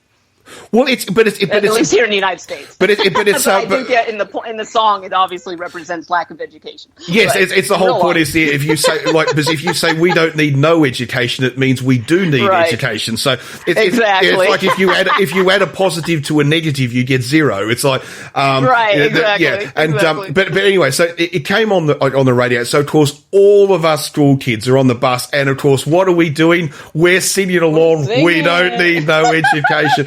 And one of the school teachers was there and started screaming at us, turn that off, and how dare you listen to this app? You can't have any meat pudding if you don't eat your meat. But quite seriously, he was exactly like the school teacher in the movie.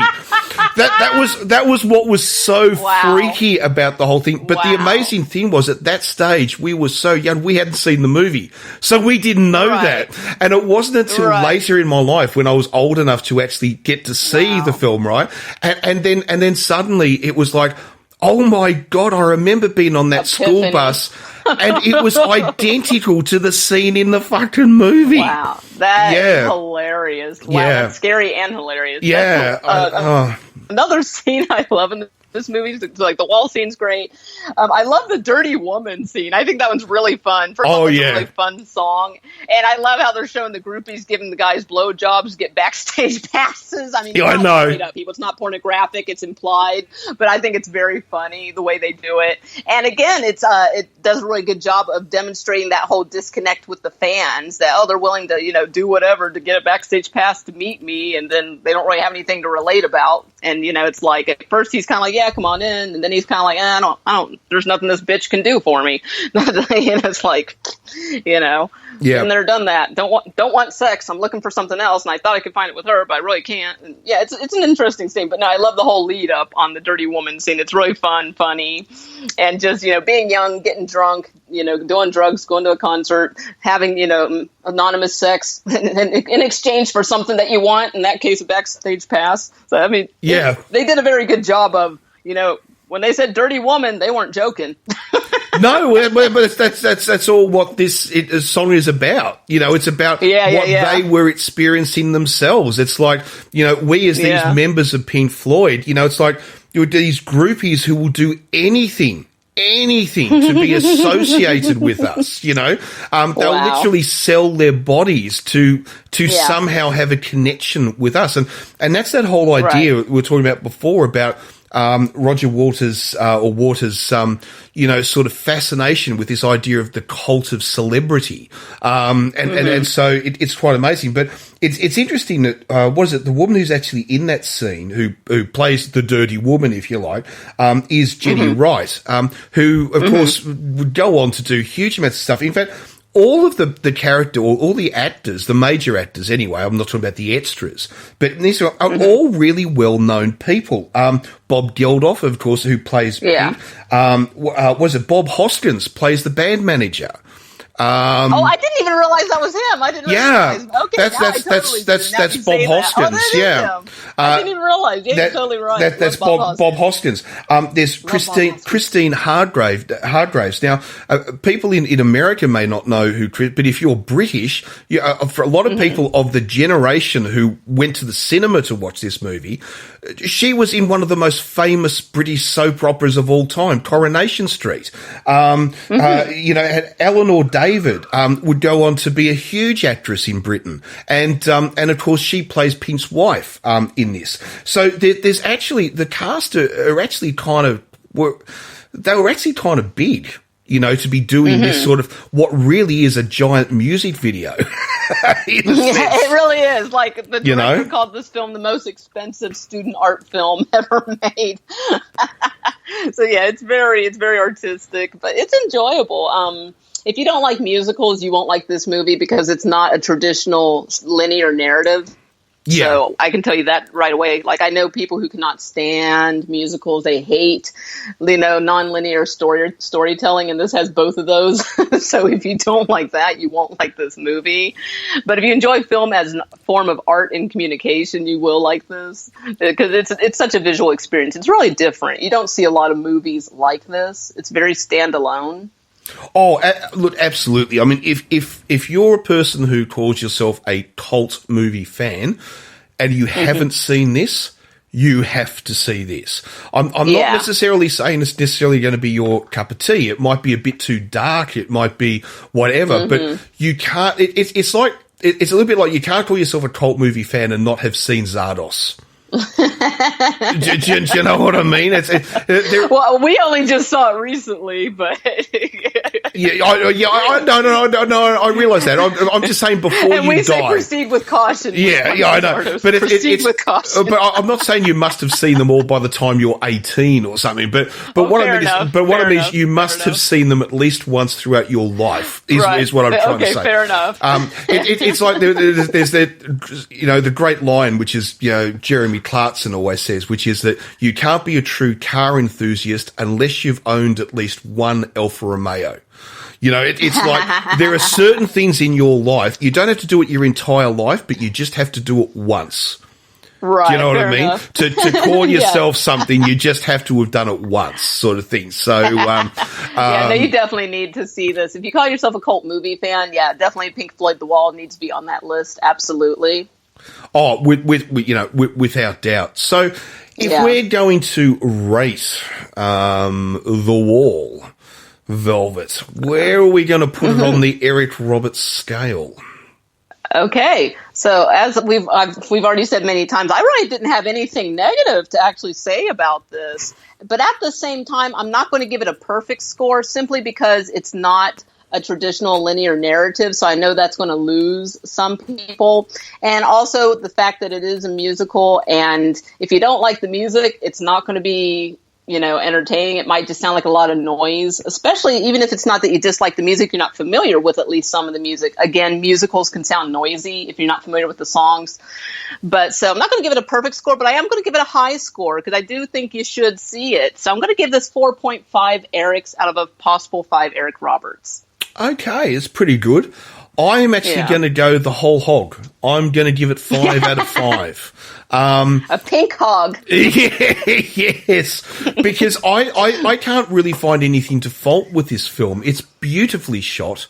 The characters, although obviously, as we said, not a lot of dialogue in it, but they're very believable. The casting was done extraordinarily well. I thought the story, of Pink's life and his fall into drug abuse and then into a state of of mental issues, and then his reawakening, his rediscovery of his life. I mean, I think the story is fascinating.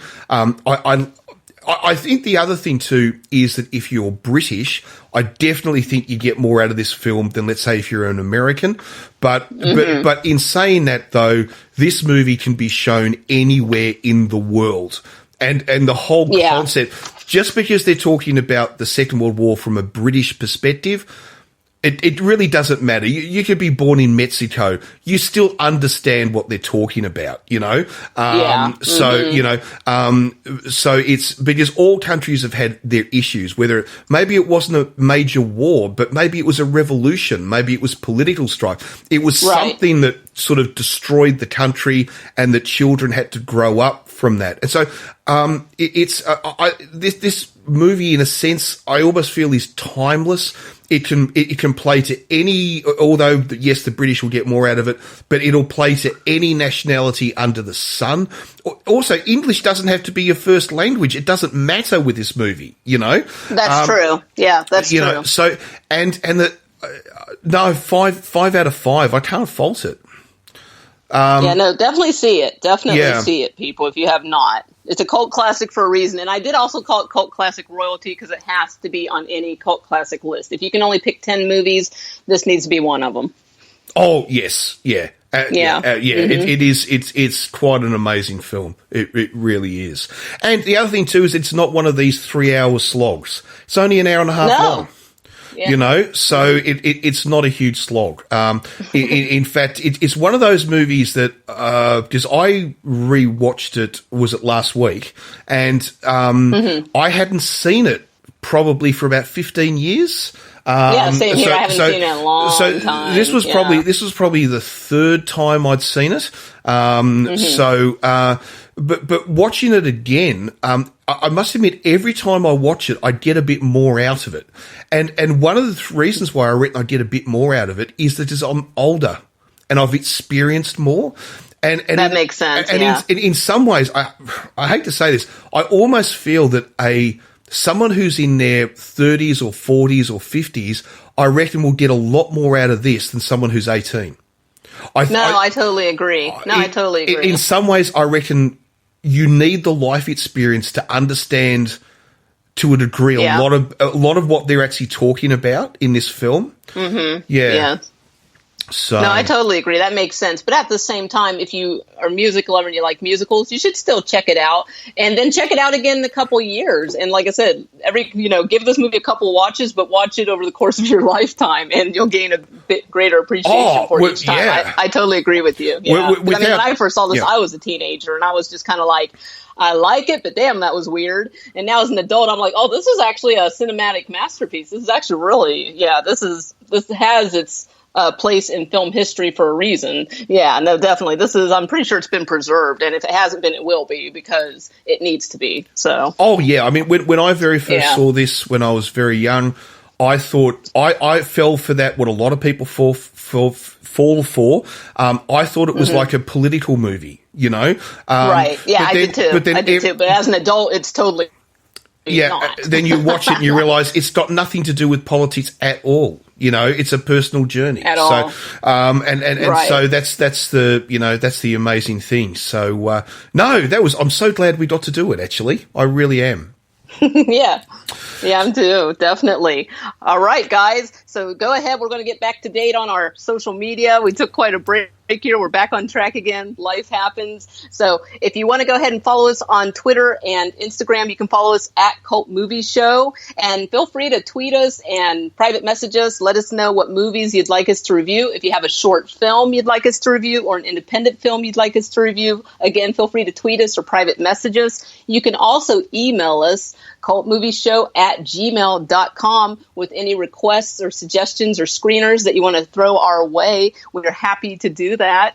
Also, check out our friends Only Funny to Us podcast, because they help us out. OFTU podcast on Twitter. And what am I forgetting, Warren? I'm out of practice. No, I think that's about everything. I think that's about everything. I was just going to say too, if you're out there and you listen to the show and you like it, because I know a few of you do communicate with us, it's if you want to come on and give us your thoughts on some movies, let us know. Let us know. Yeah, definitely. Let us know. We're always interested to get another opinion. So by all means, let us know. Absolutely. Let us know. We'll put you on air. So by all means, do that. Yeah, that'd be fun. And just very quickly I think it's great. Very, very, very quickly, because I know we have to rush. This coming week is of course Eurovision week. So I just want to say, hey, even though, where do I live now? Jersey. I just want to say, go Australia. Go Australia. Australia came second last year. This year we can do it. We can take it. And the other thing, very quickly too, I just want to reassure, because I know we've got a lot of Eurovision fans that listen to this show, Velvet. Probably Cult Movie goes hand in hand with Eurovision. Remember, if you're in Europe and you listen, and if you watch Eurovision, remember, you can vote for Australia. It's okay.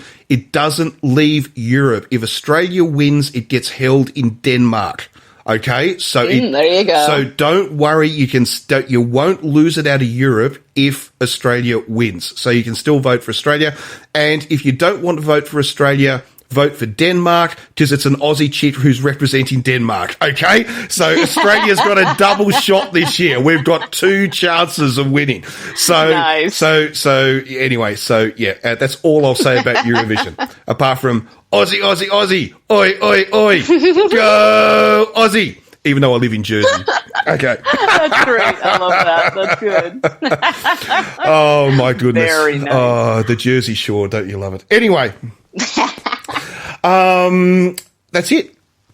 That's it. Until next time. That's it. So we'll be back next week with podcast 43.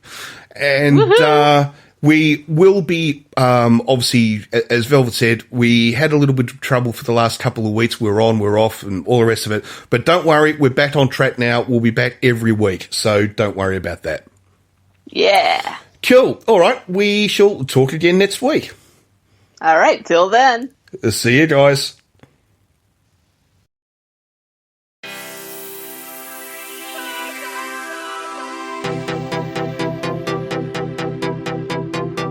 You're always smiling when I see you. It doesn't matter what you've